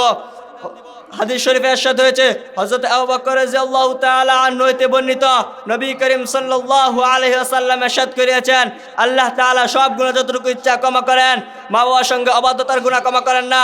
আল্লাহ তাআলা আমাদেরকে মা বাবার সঙ্গে ভালো আচরণ করে উভয় জাহানে কামিয়াবি হাসিল করার তৌফিক দান করুন। আমিন। ওয়া আখিরি দাওয়ানা আলহামদুলিল্লাহি রাব্বিল আলামিন। আসসালামু আলাইকুম ওয়া রাহমাতুল্লাহি ওয়া বারাকাতুহু। السلام عليكم ورحمة الله وبركاته. نحمده ونصلي على رسوله الكريم. أما بعد فأعوذ بالله من الشيطان الرجيم. بسم الله الرحمن الرحيم. وقضى ربك ألا تعبدوا إلا إياه وبالوالدين إحسانا واخفض لهما جناح الذل من الرحمة وقل رب ارحمهما كما ربياني صغيرا. وفي حديث سئل رسول الله صلى الله عليه وسلم، ما حق الوالدين على ولدهما؟ قال هما جنتك ونارك. صدق الله العظيم. আজকের বক্তৃতার প্রতিযোগিতা অনুষ্ঠানের সম্মানিত সভাপতি, ন্যায়ের মানদণ্ড হাতে বিজ্ঞ বিচারক মণ্ডলী, সুদক্ষ পরিচালক ও আজকের সুধী তথা আমার নির্ধারিত বিষয় মা বাবার খেদমত সাফল্যের চাবিকাঠি, এ সম্পর্কে সময়ের সংক্ষিপ্ত পরিসরে কিছু আলোচনা করার চেষ্টা করব ইনশাআল্লাহ। বন্ধুরা আমার, মা বাবার খেদমত কোনো করণীয় বিষয়বস্তু নয়, এটি সবার জন্য অবশ্যই পালনীয় কর্তব্য। মা বাবার খেদমত মুমিনদের জন্য জান্নাতের পথেও। যে ব্যক্তির উপর তার মা বাবা রাজি খুশি থাকেন ওই ব্যক্তির উপর আল্লাহ তাআলা খুশি থাকেন। কুরআনুল কারীমে ইরশাদ হয়েছে ওয়াকাদা রাব্বুকা আল্লা তা'বুদু ইল্লা ইয়্যাহু ওয়া বিল ওয়ালিদাইনি ইহসানা ইম্মা ইয়াবলুগান্না 'ইনদাকাল কিবরা আহাদুহুমা আও কিলাহুমা ফালা তাকুল লাহুমা উফফি ওয়া লা তানহারহুমা ওয়া কুল লাহুমা কওলান কারীমা واخفض لهما جناح الذل من الرحمة وقل رب ارحمهما كما ربياني صغيرا। আর তোমার প্রভু নির্দেশ দিয়েছেন তোমরা তাকে ছাড়া অন্য কারো ইবাদত করবে না এবং মা বাবার সঙ্গে উত্তম আচরণ করবে। তাদের একজন অথবা উভয়জন যদি তোমার কাছে বার্ধক্যে উপনীত হয় তবে তাদেরকে উফ পর্যন্ত বলো না এবং তাদেরকে ধমকও দেও না। হযরত আবু হুরায়রা রাদিয়াল্লাহু তাআলা আনহু থেকে বর্ণিত রাসূল সাল্লাল্লাহু আলাইহি ওয়াসাল্লাম ইরশাদ করিয়াছেন, যে ব্যক্তি তার মা বাবা উভয়কে অথবা দুইজনের একজনকে বৃদ্ধ অবস্থায় পেল এবং তাদের খেদমত করে জান্নাতে প্রবেশ করতে পারল না, সে ধ্বংস হয়ে যাক। প্রিয় উপস্থিতি, মা বাবা অমূল্য সম্পদ, কোনো বিনিময়ে তাদের ঋণ শোধ করা যাবে না। মা বাবা সন্তানের জন্য সবচেয়ে বেশি হিতাকাঙ্ক্ষী তথা মঙ্গল কামনাকারী। যার মা বাবা দুনিয়াতে বেঁচে আছে সেই সবচেয়ে ধনী। যারা শৈশবে মা বাবাকে হারিয়ে এতিম হয়েছে তারাই শুধু মা বাবার অভাব বুঝতে পারে। যারা হারিয়েছে তারাই শুধু কষ্টটা অনুভব করতে পারে। তাই মা বাবা জীবিত থাকলে তাদের সঙ্গে অবশ্যই উত্তম ব্যবহার করতে হবে। তাই তো আল্লাহ তাআলা কুরআনুল কারীমে ইরশাদ করিয়াছেন, ওয়াসাইনাল ইনসানা বিওয়ালিদাইহি হামালাতহু উম্মুহু ওয়াহনান আলা ওয়াহনি ফিসালুহু ফি আমাইন আনিশকুর লি ওয়া লিওয়ালিদাইক ইলাইয়াল মাসির। আর আমি মানুষকে তার মা বাবার সঙ্গে উত্তম আচরণ করার জন্য নির্দেশ দিয়েছি। তার মা কষ্টের পর কষ্ট সহ্য করে তাকে গর্ভে ধারণ করেছে এবং 2 বছর পর্যন্ত স্তন্য দান করেছে। হযরত আবু হুরায়রা রাদিয়াল্লাহু তাআলা আনহু থেকে বর্ণিত রাসূল সাল্লাল্লাহু আলাইহি ওয়াসাল্লাম ইরশাদ করিয়াছেন, তোমরা তোমাদের বাবা থেকে মুখ ফিরিয়ে নিও না, কেননা যে ব্যক্তি তার আপন বাবা থেকে মুখ ফিরিয়ে নিল সে যেন কুফরি করলো। সম্মানিত উপস্থিতি, মা বাবার খেদমত জান্নাতের পথকে প্রশস্ত করে। হাদিস শরীফে ইরশাদ হয়েছে, আল জান্নাতু তাহতা কদামিল উম্মাহাত, মায়ের পদতলে সন্তানের জান্নাত। হযরত আবু হুরায়রা রাদিয়াল্লাহু তাআলা আনহু থেকে বর্ণিত রাসূল সাল্লাল্লাহু আলাইহি ওয়াসাল্লাম ইরশাদ করিয়াছেন, মা হাক্কুল ওয়ালিদাইনি আলা ওয়ালাদিহিমা ক্বালাহুমা জান্নাতুকা ওয়া নারুকা। মা বাবা হলো তোমার জান্নাত ও জাহান্নাম। সম্মানিত উপস্থিতি, মা বাবার সঙ্গে উত্তম আচরণ করা, তাদের সাথে সালাম বিনিময় করা, অসুস্থ হলে ডাক্তারের কাছে নিয়ে যাওয়া, সময় মতো পুষ্টিকর খাবার পরিবেশন করা, এসব নেক আমলের অন্তর্ভুক্ত। ভালো কর্মগুলো আমলনামা থেকে মন্দ আমলনামাগুলোকে ধুয়ে মুছে সাফ করে দেয়। হাদিস শরীফের কুরআনুল কারীমে ইরশাদ হয়েছে, হযরত আবু বকর রাদিয়াল্লাহু তাআলা আনহু থেকে বর্ণিত রাসূল সাল্লাল্লাহু আলাইহি ওয়াসাল্লাম ইরশাদ করিয়াছেন, আল্লাহ তাআলা সব গুনাহ যতটুকু ইচ্ছা ক্ষমা করে দেন, কিন্তু মা বাবার অবদ্ধতা ক্ষমা করেন না। তাই আল্লাহ তাআলা আমাদের সবাইকে মা বাবার খেদমত করে উভয় জাহানে কামিয়াবি হাসিল করার তৌফিক দান করুন। আমিন। ওয়া আখিরু দাওয়ানা আনিল হামদুলিল্লাহি রাব্বিল আলামিন। আসসালামু আলাইকুম ওয়া রাহমাতুল্লাহি ওয়া বারাকাতুহু। السلام عليكم ورحمة الله وبركاته. نحمده ونصلي على رسوله الكريم. أما بعد فأعوذ بالله من الشيطان الرجيم. بسم الله الرحمن الرحيم. والعصر إن الإنسان لفي خسر. وقال رسول الله صلى الله عليه وسلم, اغتنم خمسا قبل خمس، حياتك قبل موتك، وفراغك قبل شغلك، وغناك قبل فقرك، وشبابك قبل هرمك، وصحتك قبل سقمك، أو كما قال عليه الصلاة والسلام. আজকের বক্তৃতা প্রতিযোগিতা অনুষ্ঠানের মোহতারাম সভাপতি, পরম শ্রদ্ধেয় আসাতেজায়ে কেরাম ও আমার সংগ্রামী সাথী বন্ধুগণ, আমার পূর্ব নির্ধারিত বিষয় আদর্শ জীবন গঠনের সময়ের মূল্য। আমি এই বিষয়ে সংক্ষিপ্ত পরিসরে কিছু আলোচনা করার চেষ্টা করব ইনশাআল্লাহ। সম্মানিত উপস্থিতি, সময় মানুষের অমূল্য সম্পদ। সময়কে কাজে লাগালে মানুষের সম্মান বাড়ে, মানুষ জ্ঞান ও গুণে বড় হয়, দুনিয়াতে পায় শান্তি ও আখিরাতে লাভ করে চিরস্থায়ী সফলতা। সুতরাং খুব সহজেই আমরা বুঝতে পারলাম সময় মানুষের উন্নতির অগ্রগতির চাবিকাঠি। কারণ সময় ভালো কাজে লাগালে মানুষের জীবন হবে উন্নত এবং চরিত্র হবে সুন্দর, এবং খারাপ কাজে লাগালে মানুষের জীবন হবে খারাপ এবং চরিত্র হবে ব্যর্থ। সম্মানিত সুধী, সময় আল্লাহ তাআলার পক্ষ থেকে গুরুত্বপূর্ণ নিয়ামত। সময় গুরুত্বের কারণে আল্লাহ তাআলার কসম খেয়েছেন এবং ঘোষণা করেছেন, ওয়াল আসর ইন্নাল ইনসানা লাফি খুসর, কালের শপথ, নিশ্চয়ই মানুষ ক্ষতিগ্রস্তের মধ্যে রয়েছে। সম্মানিত সুধী, সময়ের সাথে রয়েছে হিসাব বিজ্ঞান ও জ্যোতির্বিদ্যার অনন্য সম্পর্ক। কোরআনে কারিমে আল্লাহ তাআলা সময়ের কথা উল্লেখ করতে গিয়ে একাধিক স্থানে এই দুটি জ্ঞানের কথা উল্লেখ করেন। যেমন তিনি ইরশাদ করেন, ওয়া হুয়াল্লাযী খালাকাল লাইলা ওয়ান নাহারা ওয়াশ-শামসা ওয়াল কমার কুল্লুন ফি ফালাকি ইয়াসবাহুন। তিনি দিন রাত সূর্য সৃষ্টি করে তোমাদের কাজে লাগিয়ে রেখেছেন এবং তারা অনুগত হয়ে নিজ নিজ পথে চলছে। তিনি আরও ইরশাদ করেন, লাশ-শামসু ইয়ানবাগী লাহা আন তুদরিকাল কমার ওয়ালাল লাইলু সাবিকুন নাহারা ওয়া কুল্লুন ফি ফালাকি ইয়াসবাহুন। সূর্যের পক্ষে সম্ভব নয় চন্দ্রকে নাগাল পাওয়া এবং রজনীর পক্ষে সম্ভব নয় দিবসকে অতিক্রম করা এবং তারা প্রত্যেকে নিজ নিজ পথে চলছে। সম্মানিত উপস্থিতি, মহানবী হযরত মুহাম্মদ সাল্লাল্লাহু আলাইহি ওয়াসাল্লাম সময়কে গুরুত্ব দিতে এবং যথাযথভাবে মূল্যায়ন করতে অনেক তাগিদ দিয়েছেন। এমনকি তিনি সতর্ক করে দিয়েছেন যে প্রতিটি মানুষকে কিয়ামতের দিন সময় হিসাব দিতে হবে। যেমন তিনি ইরশাদ করেন, লা তাদুলু কদামা আবদিন ইয়াউমাল কিয়ামাতি হাত্তা ইউসালা আন উমরিহি ফীমা আফনাহু ওয়া আন ইলমিহি ফীমা ফাআলা ওয়া আন মালিহি মিন আইনা ইকতাসাবাহু ওয়া ফীমা আনফাকাহু ওয়া আন জিসমিহি ফীমা আবলাহু। কিয়ামতের দিন কোনো বান্দা 4টি প্রশ্নের উত্তর না দেওয়া পর্যন্ত সামনে দিতে পারবে না। সে তার জীবন কোথায় ব্যয় করেছে, তার যৌবন কোথায় ক্ষয় করেছে, তার সম্পদ কোথা থেকে আয় করেছে এবং কোথায় ব্যয় করেছে, এবং সে তার অর্জিত জ্ঞান অনুযায়ী আমল করেছে কিনা। সম্মানিত উপস্থিতি, উল্লেখ্য 4টি বিষয় সময়ের সাথে সম্পর্কিত। রাসূল সাল্লাল্লাহু আলাইহি ওয়াসাল্লাম আলোচনা করেন, ইগতানিম খামসান ক্বাবলা খামসিন, হায়াতাকা ক্বাবলা মাউতিক, ওয়া ফারাগুকা ক্বাবলা শাগরিক, ওয়া গিনাকা ক্বাবলা ফাগরিক, ওয়া শাবাবাকা ক্বাবলা হারামিক, ওয়া সিহাতাকা ক্বাবলা সাকামিক। 5টি বস্তু আসার পূর্বে 5টি বস্তুকে সময় সুযোগ মনে করো। মৃত্যুর পূর্বে জীবনকে, ব্যস্ততার পূর্বে অবসরকে, বার্ধক্যের পূর্বে যৌবনকে, অসুস্থতার পূর্বে সুস্থতাকে। সম্মানিত উপস্থিতি, দুনিয়াতে যারা সময়কে কাজে লেগেছেন তারাই তো আজকে আমাদের শিরে তাজ, আমাদের পূর্বপুরুষ আকাবির আসলাফ, যাদের নিয়ে আমরা গর্ব করি, তারাই তো আমাদের উত্তরসূরি।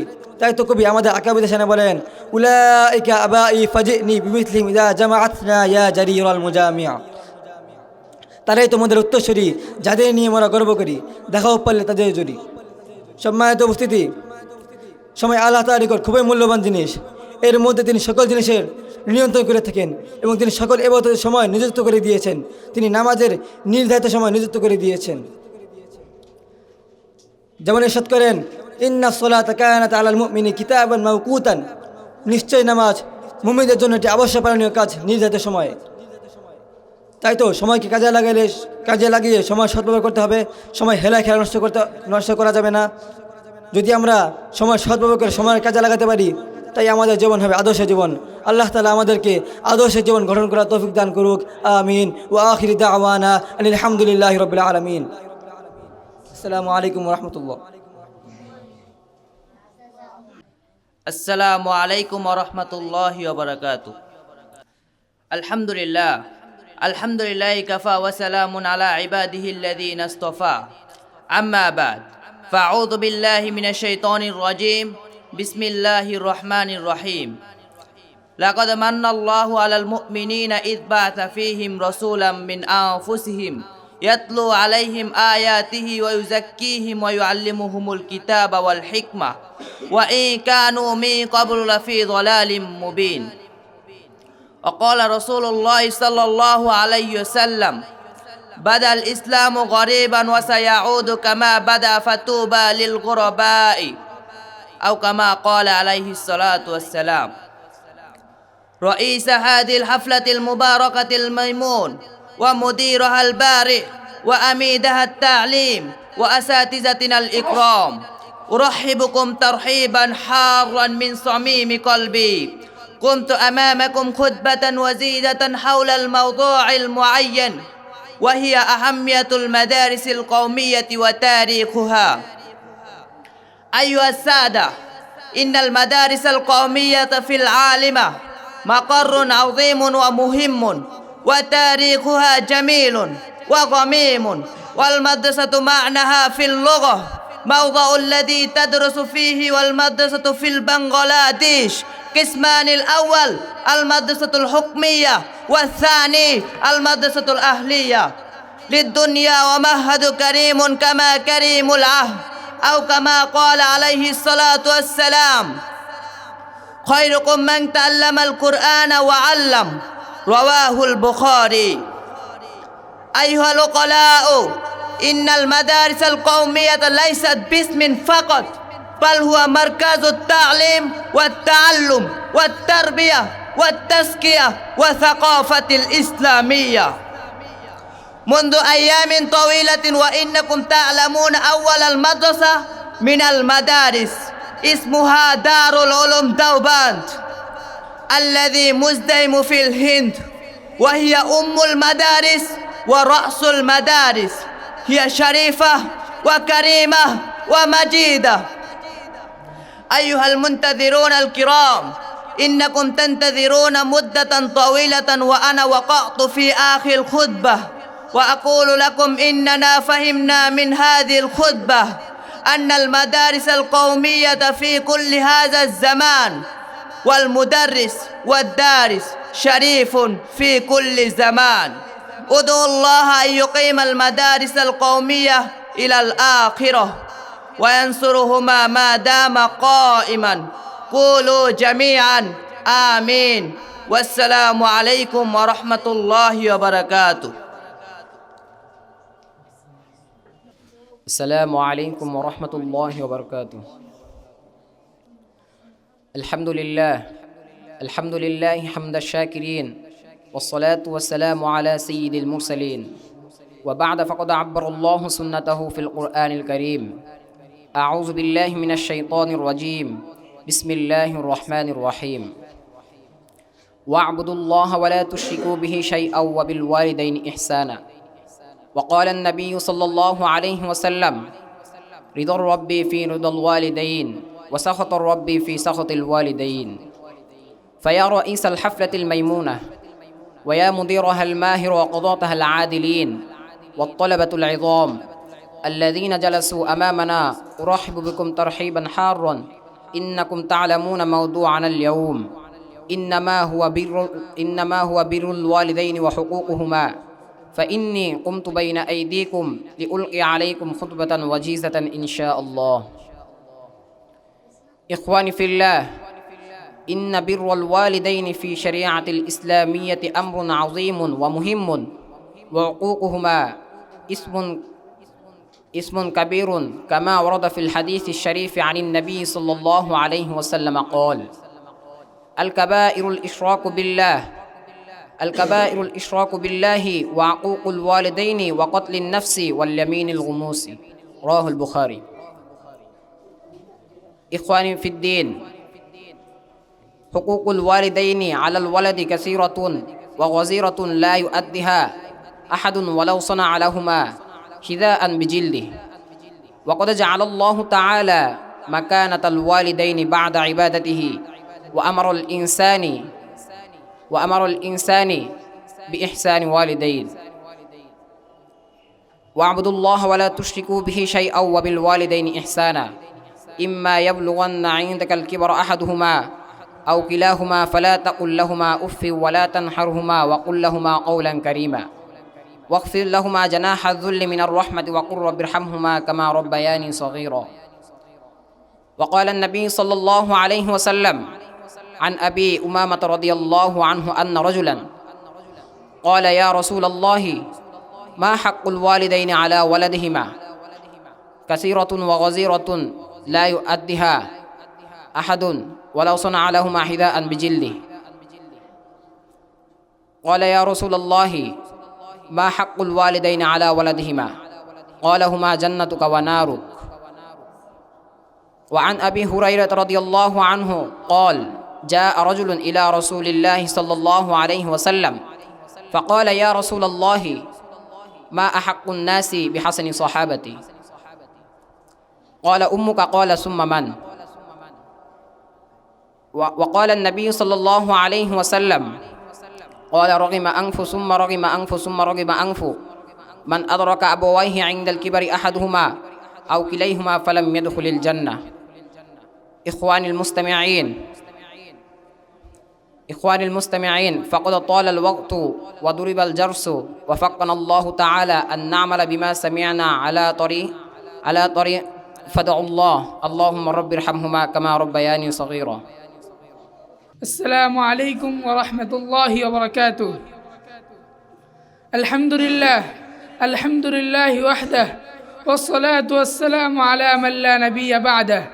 أما بعد فأعوذ بالله من الشيطان الرجيم بسم الله الرحمن الرحيم إنما يخشى الله من عباده العلماء إن الله عزيز غفور وقال رسول الله صلى الله عليه وسلم إن العلماء ورثة الأنبياء وإن الأنبياء لم يورثوا دينارا أو كما قال عليه الصلاة والسلام মাদ্রাসাতুর রহিম কর্তৃক আয়োজিত আজকের এই পাকটি অনুষ্ঠানে সম্মানিত শিক্ষকবৃন্দ এবং আমার সামনে উপবিষ্ট বাংলার দূর দূরান্ত থেকে ছুটে আসা এক যে কাহিল বিভাগ ছাত্র ভাইরা সকলকেই জানাই আমার অন্তঃস্থল থেকে মুবারকবাদ। আজকে আমার নির্ধারিত বিষয় হলো জাতির সেবায় উলামায়ে কেরাম অবদান, তাই সংক্ষিপ্ত পরিসরে কিছু আলোকপাত করার চেষ্টা করব ইনশাআল্লাহ। প্রিয় উপস্থিতি, হেরাগোয়া থেকে যে নূর আসহাবে সুফার মাঝে বিতরণ হয়েছিল সেই নূরের ধারক বাহক হচ্ছে জাতির রাহবার উলামায়ে কেরাম। তাই এই কথা আমাদের সামনে স্পষ্ট যে আসহাবে সুফা সমাজ নির্মাণে যে অবদান রাখতে সক্ষম হয়েছিল, জাতির উলামায়ে কেরামও সেই অবদান রাখতে সক্ষম হয়েছেন।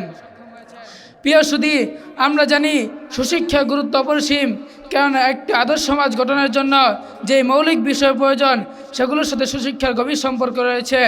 আর সুশিক্ষার অন্যতম উপাদান হচ্ছে নীতিনৈতিকতা, যা উলামায়ে কেরামের অন্যতম বৈশিষ্ট্য। প্রিয় উপস্থিতি, উলামায়ে কেরাম জাতিকে যে শিক্ষা দেন সেই শিক্ষাই হল আসল শিক্ষা এবং শিক্ষার মূলধারা। আর এই কথা সর্বজন স্বীকৃতি এবং ঐতিহাসিক বাস্তবতায় প্রমাণিত, কারণ উপমহাদেশে বহু শতাব্দী আগ থেকে মাদ্রাসার শিক্ষাই ছিল জাতীয় শিক্ষা এবং প্রধান শিক্ষা। ব্রিটিশ আগ্রাসনের ফলে গোটা ভারতবর্ষে যখন সাময়িক বিপর্যয় দেখা দেয় তখন মাদারে আলমী ঐতিহাসিক দারুল আলম দেওবন্দ পুনরুত্থান বিকাশ ঘটে। প্রিয় মুহতারাম হাজিরিন, জাতির সেবা উলামায়ে কেরামের অবদান এক কথা বলতে গেলে আমরা বলবো উলামায়ে কেরাম সমাজকে বিশুদ্ধ কোরআন পাঠ এবং নবী করিম সাল্লাল্লাহু আলাইহি ওয়াসাল্লামের সুন্নতের বাস্তব অনুশীলনের মাধ্যমে একজন ব্যক্তির জীবনের শুরু থেকে নিয়ে পারিবারিক জীবন, রাজনৈতিক জীবন এবং আন্তর্জাতিক পর্যায়ে পর্যন্ত একজন আদর্শ মানুষ হিসেবে গড়ে তোলে। প্রিয় উপস্থিতি, 1450 বছর পূর্বে নবী করিম সাল্লাল্লাহু আলাইহি ওয়াসাল্লাম উলামায়ে কেরাম তার উত্তরসূরি সার্টিফিকেট দিয়ে ঘোষণা করেন, ইন্নাল উলামাআ হুম ওয়ারাসাতুল আম্বিয়া, নিশ্চয় আলেমরাই নবীদের ওয়ারিস। আমরা নবীর সিরাতের দিকে লক্ষ্য করলে দেখতে পাবো নবী করিম সাল্লাল্লাহু আলাইহি ওয়াসাল্লাম আমাদেরকে মানুষের উপর রহম করতে শিখে গিয়েছেন। ঘোষণা করেন, আর রাহিমুনা ইয়ারহামুহুমুর রহমানুর রহমু মান ফিল আরদি ইয়ারহামুকুম মান ফিস সামা, তোমরা জমিনওয়ালাদের উপর রহম করো, আসমানওয়ালা তোমাদের উপর রহম করবে। নবী করিম সাল্লাল্লাহু আলাইহি ওয়াসাল্লাম আরো বলেন, লাইসা মিন্না মান লাম ইয়ারহাম সগীরানা ওয়া ইয়ারিফ হাক্ক কাবীরানা, যে ব্যক্তি ছোটদেরকে স্নেহ করতে চায় না এবং বড়দের হক সম্পর্কে জানে না সে আমার দলের অন্তর্ভুক্ত নয়। বন্ধুরা আমার, নবী করিম সাল্লাল্লাহু আলাইহি ওয়াসাল্লামের আদর্শ জীবনে উজ্জীবিত উলামায়ে কেরাম নিজেদের জীবনের মায়া ছেড়ে দিয়ে জাতির সেবায় নিজেদেরকে উৎসর্গ করে দিয়েছেন, উম্মতের মায়া নিজেদেরকে উৎসর্গ করে দিয়েছেন। তাই আসুন আমরা একটি আদর্শ সমাজ গঠন করি, তাহলে সার্থক হবে আজকের এই সেমিনার, সার্থক হবে আজকের এই আলোচনা। আল্লাহ তাআলা আমাদের সকলকে আমল করার তৌফিক দান করুক। ওয়া আখিরু দাওয়ানা আলহামদুলিল্লাহি রাব্বিল আলামিন। আসসালামু আলাইকুম ওয়া রাহমাতুল্লাহি ওয়া বারাকাতুহু। আসসালামু আলাইকুম ওয়া রাহমাতুল্লাহি ওয়া বারাকাতুহু। نحمده ونصلي على رسوله الكريم أما بعد فأعوذ بالله من الشيطان الرجيم بسم الله الرحمن الرحيم وما أرسلناك إلا رحمة للعالمين وقال رسول الله صلى الله عليه وسلم تركت فيكم أمرين لن تضلوا ما تمسكتم بهما كتاب الله وسنة رسوله صلى الله عليه وسلم। আজকের বক্তৃতা প্রতিযোগিতা অনুষ্ঠানের সম্মানিত সভাপতি ও আমার সামনে উপবিষ্ট অত্র এলাকার ধর্মপ্রাণ মুসলিম ভাই ও বন্ধুগণ, সবাইকে জানাই আমার পক্ষ থেকে আন্তরিক শুভেচ্ছা ও মুবারকবাদ। আজকে আমার নির্ধারিত বিষয় আদর্শ সমাজ গঠনে রাসূল সাল্লাল্লাহু আলাইহি ওয়াসাল্লামের অবদান। এ বিষয়ে সময়ের সংক্ষিপ্ত পরিসরে কিছু আলোচনা করার চেষ্টা করব ইনশাআল্লাহ। ওয়া মা তাওফীকি ইল্লা বিল্লাহ। বন্ধুরা আমার, প্রিয় নবী হযরত মুহাম্মদ সাল্লাল্লাহু আলাইহি ওয়াসাল্লাম আগমনের পূর্বে পৃথিবীতে ধর্মীয়, সামাজিক, সাংস্কৃতিক ও রাজনৈতিক অবস্থা অত্যন্ত শোচনীয় ছিল। সেই মূর্খতার যুগে মানুষের ছিল না সামাজিক অধিকার, ভুলে গিয়েছিল তারা তাদের সৃষ্টির মূল উদ্দেশ্য, যার ফলে বছরের পর বছর লেগে থাকতো নিজেদের মধ্যে যুদ্ধ সংগ্রাম। তখন নারী জাতির ছিল না সামান্য মর্যাদা, খুনাখুনি, রাহাজানি, মদপান, নেশা, ঝিনা, বেবিচার ও অবৈধ কার্যকলাপ ছিল তখনকার নিত্যদিন অভ্যাস। ঠিক এমনই সময় মুসলিম মানুষকে মুক্তি দিতে, সমাজের সৃষ্টির মহান উদ্দেশ্যকে তুলে ধরতে, এই মানব জাতিকে আদর্শ ও সুন্দর সমাজ উপহার দিতে প্রেরিত হলেন সাইয়্যিদুল মুরসালিন রহমাতুল্লিল আলামিন হযরত মুহাম্মদ মুস্তাফা সাল্লাল্লাহু আলাইহি ওয়াসাল্লাম। তিনি এলেন সমস্ত জগৎবাসীর জন্য রহমত হয়ে। তাই তো আল্লাহ তাআলা কোরআনে কারিমে ইরশাদ করেছেন, ওয়ামা আরসালনাকা ইল্লা রাহমাতাল লিল আলামিন, আমি আপনাকে সমস্ত জগৎবাসীর জন্য রহমত করে পাঠিয়েছি। প্রিয় উপস্থিতি, মহানবী হযরত মুহাম্মদ সাল্লাল্লাহু আলাইহি ওয়াসাল্লাম আবির্ভূত হওয়ার পর নবুয়ত লাভের পূর্বে সমাজের দুরবস্থা থেকে চিন্তিত হলেন এবং ভাবতে লাগলেন যে কিভাবে এই সমাজকে আদর্শ সমাজ হিসেবে পরিবর্তন করা যায়। এ লক্ষ্যে তিনি অনেক পরিকল্পনা গ্রহণ করেন। যখন দেখলেন সমাজের অবস্থা দিন দিন অবনতি হচ্ছে, তখন মাত্র 14 বছর বয়সে 584 হিজরিতে নিজের সমবয়সী ছেলেদের সাথে নিয়ে হিলফুল ফুজুল নামক সংগঠনে সেবামূলক কাজে অংশগ্রহণ করলেন। আর যখন থেকে নবুয়ত প্রাপ্ত হয়েছেন, তখন থেকে কোরআনের আদেশ অনুযায়ী পুঙ্খানুপুঙ্খভাবে সমাজ পরিচালনা করতে লাগলেন।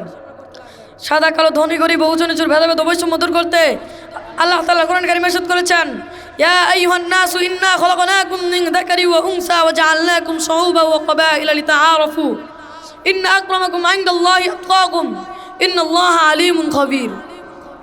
হে মানব সকল, আমি তোমাদেরকে সৃষ্টি করেছি জোড়া জোড়া করে এবং তোমাদের মাঝে দিয়েছি গোত্র, যাতে তোমরা একে অপরকে চিনতে পারো। নিশ্চয় মহান আল্লাহ তাআলার কাছে ওই ব্যক্তি সম্মানিত যে মুত্তাকি এবং খোদাভীরু। সম্মানিত উপস্থিতি, একটি সমাজে একটি সুন্দর সমাজ গড়তে হলে সেখানে মানুষের মাঝে বন্ধুত্ব, ভ্রাতৃত্ব থাকা আবশ্যক। এভাবে রাসূল সাল্লাল্লাহু আলাইহি ওয়াসাল্লাম এক হাদিসে ইরশাদ করেন, এ ব্যাপারে আল্লাহ তাআলা কোরআনে কারীমে ইরশাদ করেন, ইন্নামাল মুমিনুনা ইখওয়াতুন ফাসলিহু বাইনা আখওয়াইকুম ওয়াত্তাকুল্লাহা লাআল্লাকুম তুরহামুন। নিশ্চয় মুমিনরাই পরস্পর ভাই ভাই, তাই তোমাদের ভাইদের মাঝে মীমাংসা করে দাও। আল মুসলিমু আখুল মুসলিম লা ইয়াযলিমুহু, মুসলমান মুসলমানের ভাই, কেউ যেন কারোর উপর জুলুম না করে। এরপর নবী করিম সাল্লাল্লাহু আলাইহি ওয়াসাল্লাম সমাজে মানুষের জানমালের নিরাপত্তার জন্য সচেষ্ট হন এবং মানুষের জানমালের নিরাপত্তার জন্য কঠোর ব্যবস্থা গ্রহণ করেন। অন্যায়ভাবে মানুষকে হত্যা করার ব্যাপারে তিনি আল্লাহ তাআলা বাণী মানুষের কাছে পৌঁছে দেন, ওয়ালা তাকতুলুন নাফসাল্লাতী হারামাল্লাহু ইল্লা বিল হক, তোমরা অন্যায়ভাবে কাউকে হত্যা করো না। তারপর নবী করিম সাল্লাল্লাহু আলাইহি ওয়াসাল্লাম সমাজে নারীদের প্রতি দৃষ্টি দেন, নারীদের ইজ্জত, সম্মান, সম্ভ্রম রক্ষায় তিনি সচেষ্ট হন। কীভাবে একটি নারী জাতির সমাজে একটি নারী জাতির কী কী অধিকার থাকতে পারে তা মানুষের মাঝে তুলে ধরেন এবং এক হাদিসে বলেন, আদ্দু ইলা কুল্লি যী হাক্কিন হাক্কাহু, নিশ্চয় তোমাদের মাঝে নারীদের কিছু হক রয়েছে, তোমরা তা পরিপূর্ণভাবে আদায় করো। আল্লাহ তাআলা আমাদেরকে কুরআন এবং হাদিসের অনুযায়ী একটি আদর্শ সমাজ গঠন করার তৌফিক দান করুক। আমিন। ওয়া আখিরু দাওয়ানা আলহামদুলিল্লাহি রাব্বিল আলামিন। আসসালামু আলাইকুম ওয়া রাহমাতুল্লাহি ওয়া বারাকাতুহু। السلام عليكم ورحمة الله وبركاته. نحمده ونصلي على رسوله الكريم. أما بعد فأعوذ بالله من الشيطان الرجيم. بسم الله الرحمن الرحيم. والعصر إن الإنسان لفي خسر. وقال رسول الله صلى الله عليه وسلم اغتنم خمسا قبل خمس، حياتك قبل موتك، وفراغك قبل شغلك، وغناك قبل حرمك، وصحتك قبل سقمك، أو كما قال عليه الصلاة والسلام. আজকের বক্তৃতা উপযোজী অনুষ্ঠানের মুহতারাম সভাপতি, পরম শ্রদ্ধা আসাদে গ্রাম ও আমার সংগ্রামী সাথী বন্ধুগণ, আমার নির্ধারিত বিষয় আদর্শ জীবন গঠনের সময়ের মূল্য, এই বিষয়ে সংক্ষিপ্ত বয়সে কিছু বলার চেষ্টা করবো ইনশাআল্লাহ। বন্ধুরা আমায়, সময় মানুষের অমূল্য সম্পদ। সময়কে কাজে লাগালে মানুষের সম্মান বাড়ে, মানুষ জ্ঞানে গুণে বড় হয়। সময়কে কাজে লাগালে মানুষের সম্মান বাড়ে, মানুষ জ্ঞানে গুণে বড় হয়। দুনিয়াতে পায় শান্তি এবং আখিরাতে পায় চিরস্থায়ী সফলতা। সুতরাং খুব সহজে আমরা বুঝতে পারলাম সময় হলো মানুষের জীবনের উন্নতি ও অগ্রগতির চাবিকাঠি। সুতরাং খুব সহজে আমরা বুঝতে পারলাম সময় হলো মানুষের জীবনের উন্নতি ও অগ্রগতির চাবিকাঠি।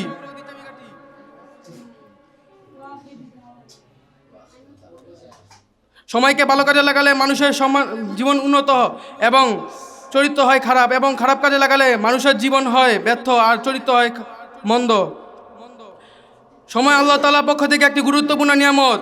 এর গুরুত্ব কারণে আল্লাহ তাআলার কসম খেয়েছেন, ঘোষণা করেছেন, ওয়ালাস ইন্নাল ইনসানা লাফি খুসর। কালের শপথ, নিশ্চয় মানুষ ক্ষতিগ্রস্তের মধ্যে রয়েছে। কালের শপথ, নিশ্চয়ই মানুষ ক্ষতিগ্রস্তের মধ্যে রয়েছে। সময় আল্লাহ তাআলার পক্ষ থেকে একটি গুরুত্বপূর্ণ নিয়ামত, সেজন্য আল্লাহ তাআলা সময়ের কসম খেয়েছেন এবং ঘোষণা করে দিয়েছেন, ওয়ালাস ইন্নাল ইনসানা ফি খুস, কালের শপথ, নিশ্চয়ই মানুষ ক্ষতিগ্রস্তের মধ্যে রয়েছে।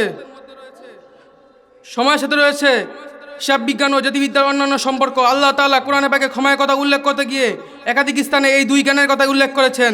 এরশাদ করেছেন, ওয়াল্লাযী খালাকাল লাইলা ওয়ান নাহারা ওয়াশ শামসা ওয়াল কমারা কুল্লুন ফি ফালাকি ইয়াসবাহুন, তিনি দিন রাত চন্দ্র সূর্য সৃষ্টি করেছেন এবং মানুষের কাজে লাগিয়ে রেখেছেন, তারা অনুগত হয়ে নিরপেক্ষ হতে চলছে।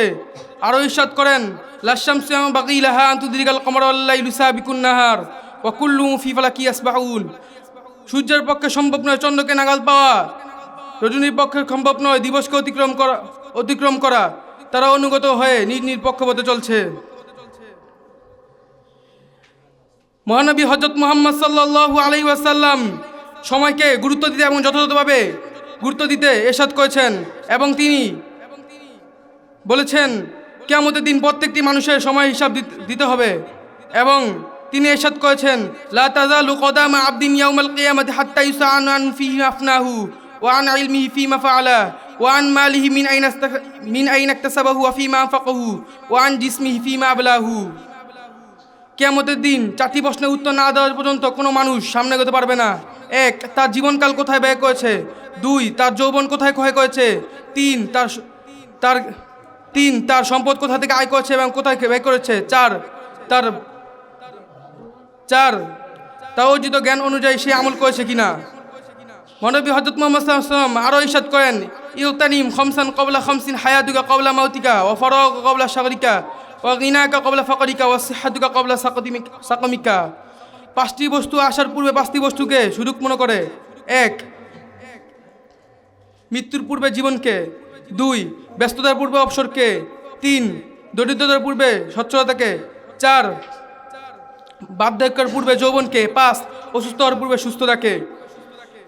সম্মানিত উপস্থিতি, সময়কে যারা কাজে লাগিয়েছেন তারা আমাদের আকাবির আসলাফ, তাদেরকে নিয়ে আমরা গর্ব করি, তারাই আমাদের উত্তরসূরি। তাই তো কবি বলেছেন, উলাইকা ফারিনি বিমিসলি মিদা জামাতানা ইয়া জারিরুল মুজামিআই, তারাই মোরে উত্তরসূরি, তাদের নিয়ে আমরা গর্ব করি, দেখাও পারলে তাদের জুড়ি। আল্লাহ তাআলা আমাদের সবাইকে সময়ের উপর আমল করার তৌফিক দান করুন, আমিন। ওয়া আখিরু দাওয়ানা আলহামদুলিল্লাহি রাব্বিল আলামিন। আসসালামু আলাইকুম ওয়া রাহমাতুল্লাহি ওয়া বারাকাতুহু। আলহামদুলিল্লাহি রাব্বিল আলামিন الذي جعل العلماء رحمة للعالمين ورفع منازلهم في مراتب المصلحين واصطفاهم ورثة للأنبياء والمرسلين وأضاء بهم درب المهتدين واستخلفهم في مقام النبيين لإقامة الدين والصلاة والسلام على سيد الأنبياء وعلى آله وأصحابه الطيبين الطاهرين ومن تبعه بإحسان إلى يوم الدين. أما بعد فأعوذ بالله من الشيطان الرجيم. بسم الله الرحمن الرحيم. من يرفع الله الذين آمنوا منكم والذين أوتوا العلم درجات. وقال تعالى في فرقانه الحميد إنما يخشى الله من عباده العلماء. صدقت يا رب العالمين. وقال رسول الله صلى الله عليه وسلم إن العلماء ورثة الأنبياء لم يؤرثوا دينارا ولا درهما ورثوا العلم فمن أخذه أخذ بحظ وافر أو كما قال عليه الصلاة والسلام.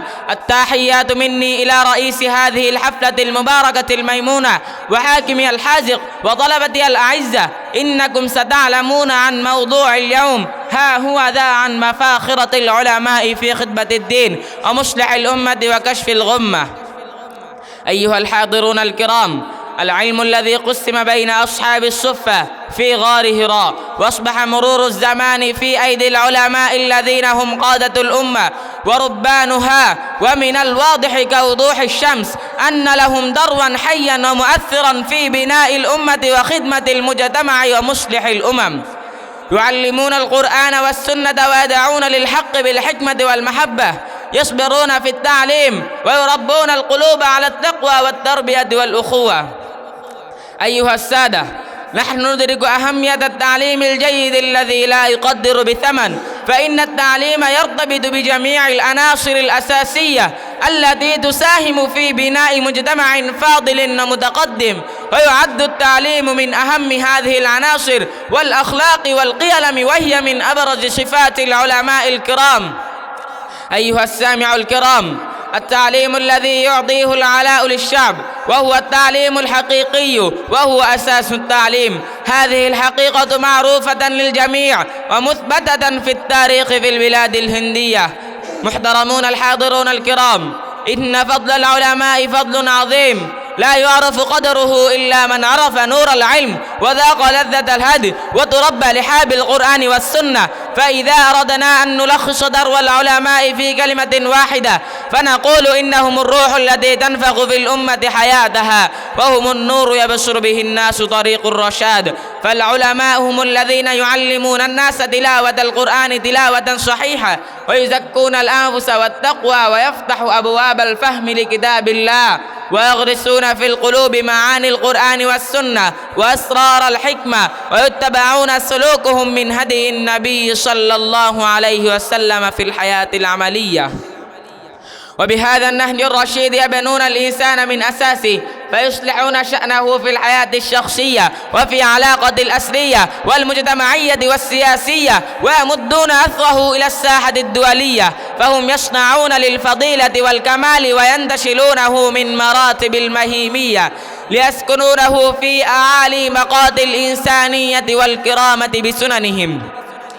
أيها الأحباء الكرام، منذ 1450 سنة تقريبا أعلن نبينا محمد صلى الله عليه وسلم أن العلماء هم ورثة الأنبياء، فقال إن العلماء ورثة الأنبياء. وإذا نظرنا في سيرة النبي صلى الله عليه وسلم نجد أنه معلم الرحمة ورسول المؤدة، يدعون الناس إلى الخير والجنة ويعلمهم كيف يكون رحمة للناس.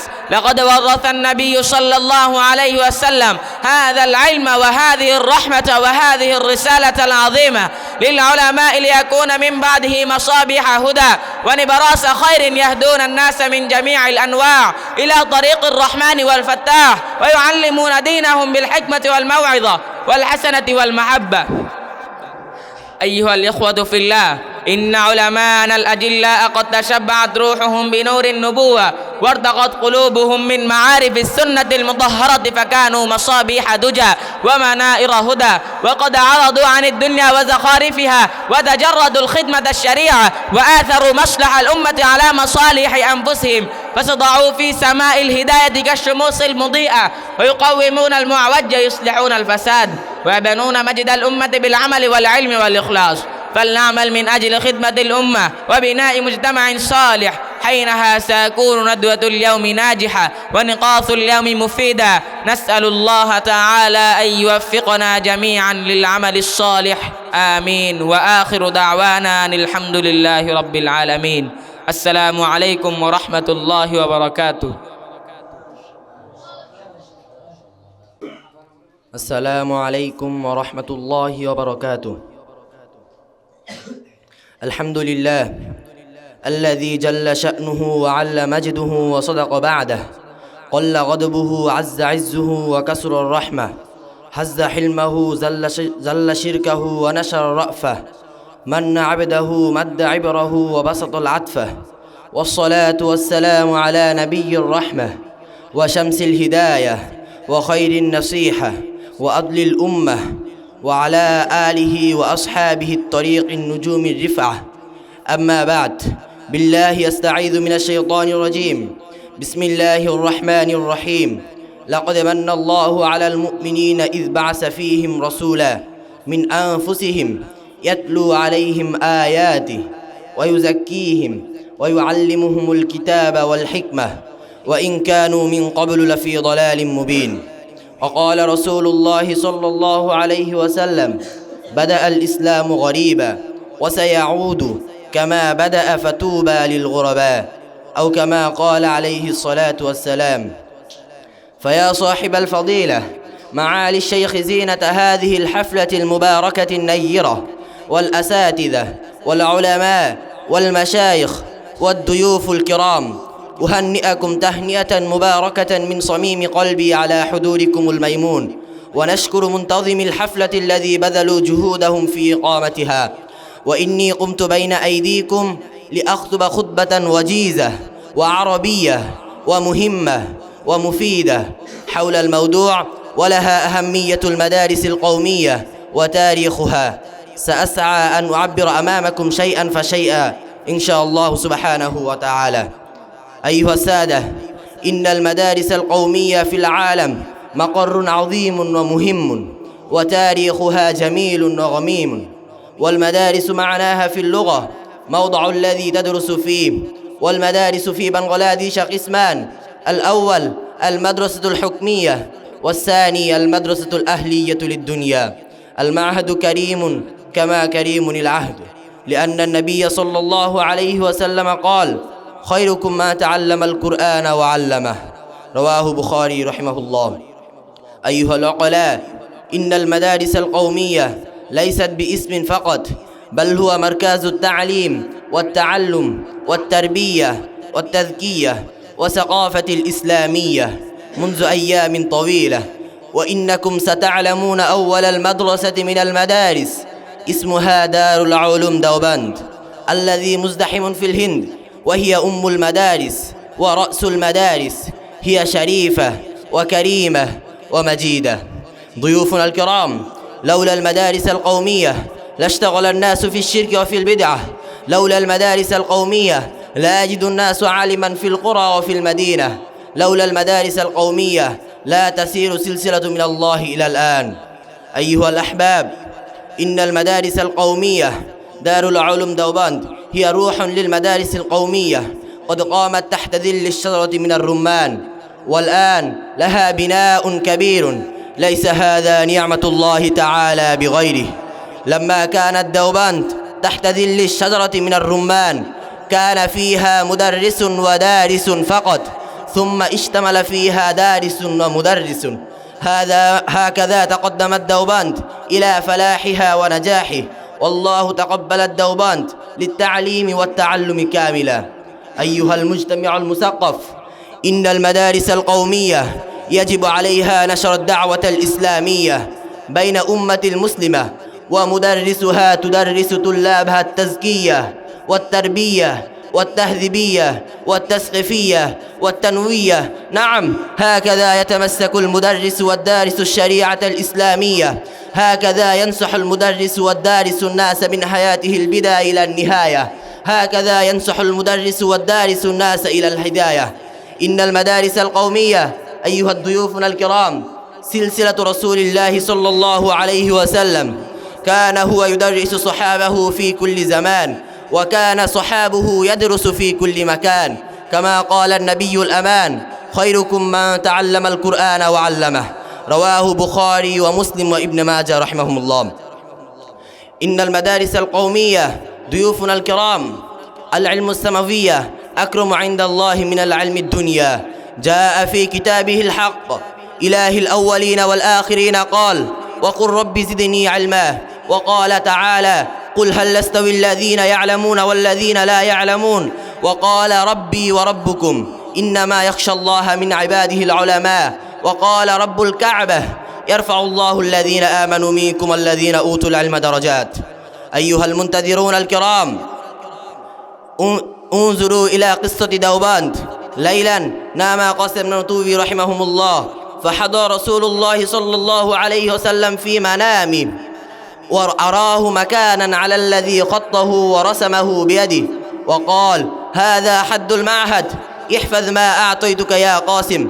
ثم جاء الصباح، وقاسم بن طوفي رحمهم الله ذهب إلى المكان الذي رأى في المنام، ونظر بعد جاء هنالك رسم عليه كما نظر في المنام من رسول الله صلى الله عليه وسلم.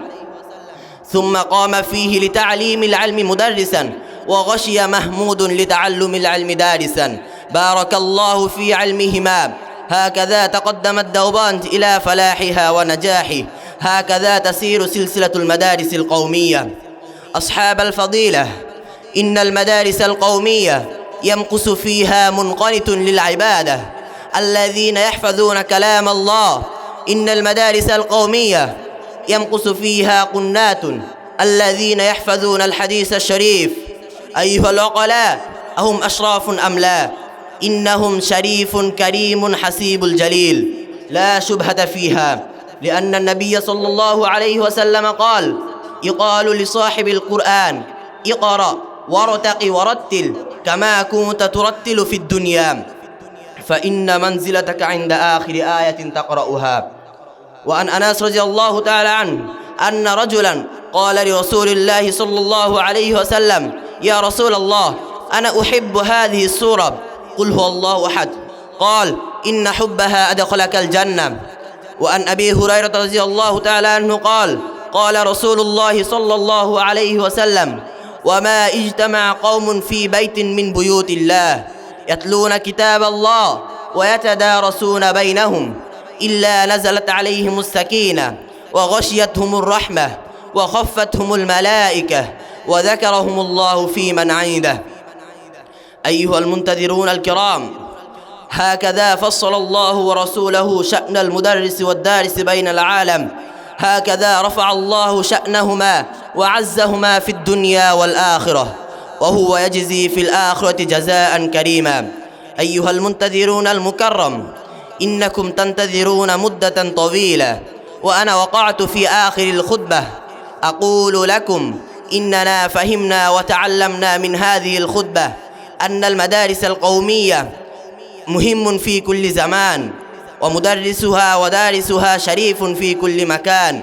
أدعو الله أن يقيم المدارس القومية إلى الآخرة وينصرهما ما دام قائما.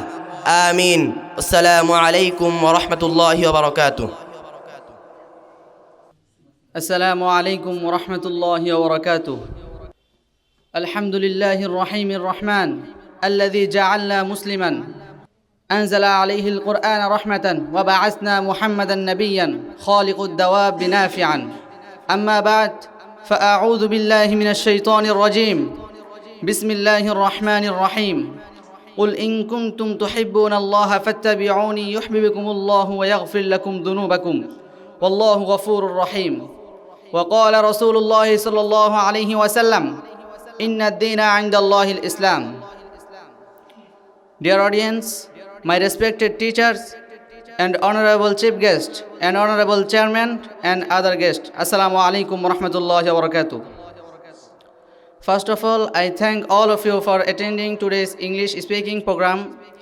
As you know, my subject is the education of Islam is backbone of nation. Dear audience, the importance Islamic education is very clear in front of us like the sun. But unfortunately, it is almost impossible for me to narrate in within the limited time frame. But I will try to discuss my subject, inshallah. Dear audience, we are Muslims and our religion is Islam. We are the Ummah of our last prophet. Ummah means as a nation we should follow and obey him. Because Allah said, قل إن كنتم تحبون الله فاتبعوني يحببكم الله ويغفر لكم ذنوبكم والله غفور رحيم. Say, if you do love Allah, follow me. Allah will love you and forgive you and your sins. For Allah is of forgiving, most merciful. Honorable guest, opening statement. We all agree that education is backbone of a nation. However, I firmly believe that it is not just education, but Islamic education enriched with morality and values. The Islamic education is very important in present situation. The Islamic education is very important in present situation. Our religion Islam is started with word Iqra and started with some sentence. Iqra bismi rabbikal ladhi khalaq khalaqal insana min 'alaq Iqra wa rabbukal akram alladhi 'allama bil qalam 'allama al insana ma lam ya'lam. Dear audience, our religion Islam is complete code of life. Because Allah said about this, اليوم أكملت لكم دينكم وأتممت عليكم نعمتي ورضيت لكم الإسلام دينا فمن اضطر في مخمصة غير متجانف لإثم فإن الله غفور رحيم. This day have I perfected religion for you, and chosen for you Islam or your religion. Our religion Islam is selected by Allah. Allah said, Inna ad-deena 'inda Allahi al-Islam. Our religion before Allah is Islam. The final message. In conclusion, to ensure the true development and prosperity of nation, a call to action. Please make the society spaceful and lead the nation to the pinnacle of success. Assalamu alaikum wa rahmatullahi wa barakatuh. السلام عليكم ورحمة الله وبركاته. الحمد لله رب العالمين الذي جعل المدارس القومية رحمة للعالمين وجعل العلماء ورثة النبيين، والصلاة والسلام على سيد الأنبياء والمرسلين وعلى آله وأصحابه الطيبين الطاهرين. أما بعد، فأعوذ بالله من الشيطان الرجيم. بسم الله الرحمن الرحيم. إن الدين عند الله الإسلام، وقال رسول الله صلى الله عليه وسلم: إن الإسلام بدأ غريبا وسيعود غريبا، فطوبى للغرباء، أو كما قال عليه الصلاة والسلام. মাদ্রাসাতুর রাহিম গাজীপুর উদ্যোগে হাফেজ ছাত্রদের পাগড়ি প্রদান উপলক্ষে আয়োজিত আজকের এই মাহফিলের সম্মানিত সভাপতি ও আমার সামনে ও অভিষ্ট অত্র এলাকার ধর্মপ্রাণ মুসলিম ভাই ও বন্ধুগণ, সবাইকে অন্তরের অন্তঃস্থল থেকে আন্তরিক শুভেচ্ছা ও প্রাণঢাল অভিনন্দন। মুহতারাম হাজিরিন, বর্তমানে এই নাজুক পরিস্থিতিতে কই মাদ্রাসার প্রয়োজন দিবালোকের ন্যায় স্পষ্ট ও বর্ণনার ঊর্ধ্বে। এ যুগে কই মাদ্রাসা হল নূহ আলাইহিস সালামের কিস্তি সমতুল্য, যা বাঁচিয়েছিল হাজারো মানুষের প্রাণ। সারা বিশ্বে যখন কুফরি অন ইসলামিক শক্তিগুলো আম জনতার ইমান, আকিদা ও তাহজিদ তামাদ্দুন নিয়ে ছিনিমিনি খেলছে, ইহুদি নাস্তিকরা যখন সাধারণ মানুষকে আলো থেকে অন্ধকারের দিকে ঠেলে দিচ্ছে, আল্লাহর ইবাদত থেকে সরিয়ে মূর্তি পূজা সহ নানান ভ্রান্তির দিকে দাওয়াত দিচ্ছে, নয় ছয় বুঝিয়ে কুফরি মতবাদী বিশ্বাসী করে তুলছে, তখন এই সব স্বেচ্ছাচারী ও অবাধ্যতা থেকে বাঁচার জন্য কই মাদ্রাসা কোনো বিকল্প নেই। আমার ধর্মপ্রাণ ভাই ও বন্ধুগণ, আমাদের এরা জানা থাকা দরকার কোত্থেকে এই কই মাদ্রাসার উৎপত্তি ও সূত্রপাত।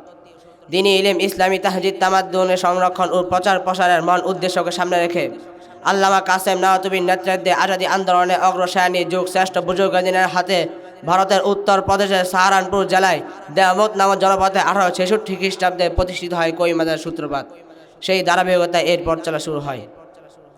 সম্মানিত মহল্লাবাসী, কই মাদ্রাসা এটি জাতিকে সুনাগরিক, ন্যায় নিষ্ঠাবান শাসক ও বিচারক হিসেবে গড়ে তোলে। শিক্ষা দিয়ে ব্যক্তি জীবনে কীভাবে সুখের সন্ধান, তাহজিদ তামাদ্দুন ও ইমান আমলে উন্নতি করা যায়। কই মাদ্রাসা হলো পথ হাদের পথিক, লক্ষ্যে চূড়ার লক্ষ্য দিশারি, মানুষকে অন্ধকার থেকে আলোর পথ দেখায়। জীবনে প্রতিটি ক্ষেত্রে যে সকল সমস্যার সম্মুখীন হয়, এর সমাধান কই মাদ্রাসা থেকে খুঁজে পায়।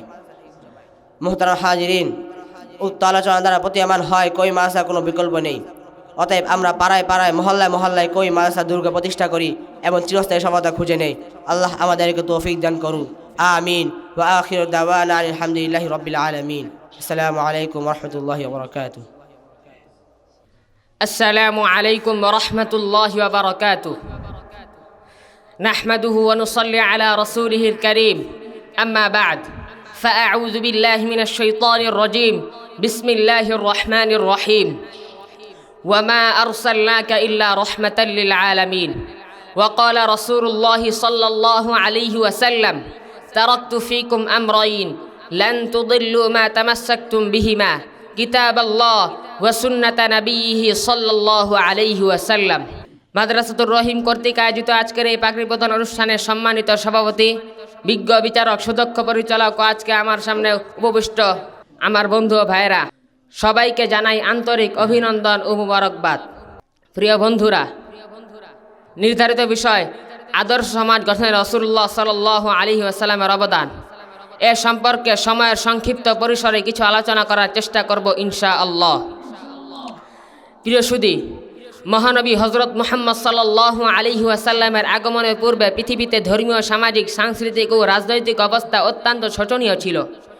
সেই মূর্খতার যুগে মানুষের ছিল না কোনো অধিকার, ভুলে গিয়েছিল তাদের সৃষ্টির মূল উদ্দেশ্য, যার ফলে বছরের পর বছর লেগে থাকত নিজেদের মধ্যে যুদ্ধ সংগ্রাম, খুনাখুনি, রাহাজানি, নেশা, জিনা, ব্যভিচার, মদ্যপান, অবৈধ কার্যালয় তখনকার নিত্যদিনের অভ্যাস।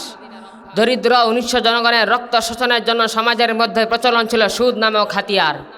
ঠিক এমনই সময় মজলুম মানুষকে মুক্তি দিতে, সৃষ্টির মহান উদ্দেশ্যকে তুলে ধরতে, অন্যায় অপরাধের স্রোতধারাকে বন্ধ করতে এবং এই বিশ্বের মানব জাতিকে একটি সুন্দর সমাজ উপহার দিতে প্রেরিত হলেন সাইয়্যিদুল মুরসালিন রহমাতুল্লিল আলামিন মুহাম্মদুর রাসূলুল্লাহ সাল্লাল্লাহু আলাইহি ওয়াসাল্লাম। তিনি এলেন জগৎবাসীর জন্য রহমত হয়ে। তাই তো কুরআনুল কারীমে ইরশাদ হচ্ছে, ওয়ামা আরসালনাকা ইল্লা রাহমাতাল লিল আলামিন, আমি আপনাকে সমস্ত জগৎবাসীর জন্য রহমত করে পাঠিয়েছি। প্রিয় সুধী, মহানবী হজরত মুহাম্মদ সাল্লাল্লাহু আলাইহি ওয়াসাল্লাম আবির্ভূত হওয়ার পর নবুয়ত লাভের পূর্বে সমাজের দুরবস্থা দেখে চিন্তিত হলেন এবং সমাজের অবস্থা পাল্টানোর চিন্তা করতে লাগলেন যে কিভাবে এই সমাজকে আদর্শ সমাজ হিসেবে পরিবর্তন করা যায়। এ লক্ষ্যে তিনি অনেক পরিকল্পনা গ্রহণ করেন। যখন সমাজের অবস্থা দিন দিন অবনতি হচ্ছিল, তখন তিনি মাত্র 1400 বয়সে 584 হিজরিতে নিজের সমবয়সী ছেলেদের সাথে নিয়ে হিলফুল ফুজুল নামক একটি সংগঠনে সেবামূলক কাজে অংশগ্রহণ করেন। আর যখন তিনি নবুয়ত প্রাপ্ত হয়েছেন, তখন থেকে কোরআনের আদেশ অনুযায়ী পুঙ্খানুপুঙ্খানুভাবে সমাজ পরিচালনা করেন। রাসূল সাল্লাল্লাহু আলাইহি ওয়াসাল্লাম যখন দেখলেন গোটা আরব জাহানে বংশ গরিমা, গোত্রের পার্থক্য ইত্যাদি বিষয়ে তাদের অহংকার বেশি, বংশের মর্যাদা ও অহংকার ছোট বংশ ও নিম্ন লোকেদের প্রতি ঘৃণা ও হিংসা ছড়ায়, ফলে সমাজে শান্তির লেশ মাত্র নেই। ঠিক এমন হিসেবে মানুষের গৌরব ও বংশ মর্যাদার মূলে কুঠারাঘাত করেন। ধন সম্পদ কিংবা বংশ মর্যাদা নয়, বরং মানুষের মাঝে মর্যাদার ভিত্তি স্থাপন করে তাকওয়া। ধনী গরিব উঁচু নিচু, সাদা কালোর ভেদাভেদ ও বৈষম্য দূর করতে আল্লাহ তাআলা কুরআনুল কারীমে ইরশাদ করেন, ইয়া আইয়ুহান নাসু ইন্না খলাকনাকুম মিন যাকারি ওয়া উনসা ওয়া জাআলনাকুম শুউবান ওয়া ক্বাবাইলা লিতাআরাফু ইন্না আকরামাকুম ইনদাল্লাহি আতকাকুম ইন্নাল্লাহা আলিমুন খবীর। হে মানব সকল, নিশ্চয় আমি তোমাদেরকে সৃষ্টি করেছি জোড়া জোড়া করে এবং তোমাদের মাঝে দিয়েছি গোত্র, যাতে তোমরা একে অপরকে চিনতে পারো। নিশ্চয় মহান আল্লাহর কাছে সেই সম্মানিত যে বেশি মুত্তাকি, আল্লাহ ভীরু। প্রিয় সুধী, একটি আদর্শ সমাজ গড়তে হলে সেখানে মানুষের মধ্যে বন্ধুত্ব, ভ্রাতৃত্ব থাকা আবশ্যক। কুরআনুল কারীমে আল্লাহ তাআলা ইরশাদ করেন, ইন্নামাল মুমিনুনা ইখওয়াতুন ফাআসলিহু বাইনা আখাওয়াইকুম ওয়াত্তাকুল্লাহা লাআল্লাকুম তুরহামুন। মুমিনরাই পরস্পর ভাই ভাই, তাই তোমাদের পরস্পর মীমাংসা করে দাও। এই ব্যাপারে রাসূল সাল্লাল্লাহু আলাইহি ওয়াসাল্লাম নিজেই ঘোষণা করেন, আল মুসলিমু আখুল মুসলিম লা ইয়াযলিমুহু। মুসলমান পরস্পর ভাই ভাই, কেউ যেন কারো উপর জুলুম না করে। আল মুসলিমুনা কারাজুলিন ওয়াহিদিন ইনিশতাকা আইনুহু ইশতাকা কুল্লুহু ওয়া ইনিশতাকা রাসুহু ইশতাকা কুল্লুহু। সমস্ত মুসলমান এক দেহের ন্যায়। যদি তার চোখ ব্যথা পায় তাহলে তার সমস্ত শরীর ব্যথিত হয়, যদি তার মাথায় ব্যথা পায় তাহলে তার সমস্ত শরীর ব্যথা অনুভব করে। রাসূল সাল্লাল্লাহু আলাইহি ওয়াসাল্লাম আরও ইরশাদ করেন, ওয়াল্লাহু লা ইউমিনু ওয়াল্লাহি লা ইউমিনু ক্বালু ওয়া মা যালিকা ইয়া রাসূলুল্লাহ ক্বালা আল জারু লা ইয়ামানু জারুহু বিওয়াইকিহি। আল্লাহর শপথ, ওই ব্যক্তি মুমিন নয়, আল্লাহর শপথ, ওই ব্যক্তি মুমিন নয় যার কাছ থেকে তার প্রতিবেশী নিরাপদ নয়। লাইসাল মুমিনুনা আল্লাযী ইয়াশবাউ ওয়া জারুহু জাইউন ইলা জানিবিহি। ওই ব্যক্তিও পরিপূর্ণ মুমিন নয় যে তৃপ্তি সহকারে আহার করে এবং তার পাশে প্রতিবেশী অনাহারে থাকে। তারপর রাসূল সাল্লাল্লাহু আলাইহি ওয়াসাল্লাম সমাজে মানুষের জান মালের নিরাপত্তার জন্য সচেষ্ট হন এবং মানুষের নিরাপত্তার জন্য কঠোর ব্যবস্থা করেন। অন্যায়ভাবে কাউকে হত্যা করার ব্যাপারে তিনি আল্লাহর বাণী মানুষের মাঝে পৌঁছে দেন, ওয়ালা তাকতুলুন নাফসাল্লাতী হারামাল্লাহু ইল্লা বিল হক। তোমরা অন্যায়ভাবে কাউকে হত্যা করো না। তারপর সমাজে অধিকার বঞ্চিত নারীদেরকে দৃষ্টি দেন এবং একটি সভ্য সমাজ গড়তে হলে সেখানে নারী জাতির কী কী অধিকার থাকতে পারে তা সবই তিনি তুলে ধরেন। এভাবে তিনি নারীদের অধিকার প্রতিষ্ঠা করেন। ঠিক এমনইভাবে একটি সভ্য সুন্দর আদর্শ সমাজ গড়তে হলে যা যা প্রয়োজন তা সবই তিনি সঠিকভাবে বাস্তবায়ন করেন। তাই পরিশেষে বলবো, সুন্দর সমাজ, আদর্শ সমাজ গড়তে হলে কোরআন এবং হাদিসের আলোকেই গড়তে হবে। যেমনটি নবীজি রাসূল সাল্লাল্লাহু আলাইহি ওয়াসাল্লাম বিদায়ী হজের ভাষণে বলেছিলেন, তারাকতু ফীকুম আমরিন লান তুদিল্লু মা তামাসসাকতুম বিহিমা কিতাবাল্লাহ ওয়া সুন্নাতা নবিয়্যিহি সাল্লাল্লাহু আলাইহি ওয়াসাল্লাম। আমি তোমাদের মাঝে দুইটি জিনিস রেখে যাচ্ছি, যদি তোমরা তা আঁকড়ে ধরে তাহলে তোমরা কখনোই পথভ্রষ্ট হবে না। তা হচ্ছে কোরআন এবং হাদিস। আল্লাহ তাআলা আমাদের সবাইকে রাসূলুল্লাহ সাল্লাল্লাহু আলাইহি ওয়াসাল্লামের আদর্শকে অনুসরণ করে একটি সুন্দর আদর্শ সমাজ কায়েম করার তৌফিক দান করুক। আমিন। ওয়া আখিরু দাওয়ানা আলহামদুলিল্লাহি রাব্বিল আলামিন।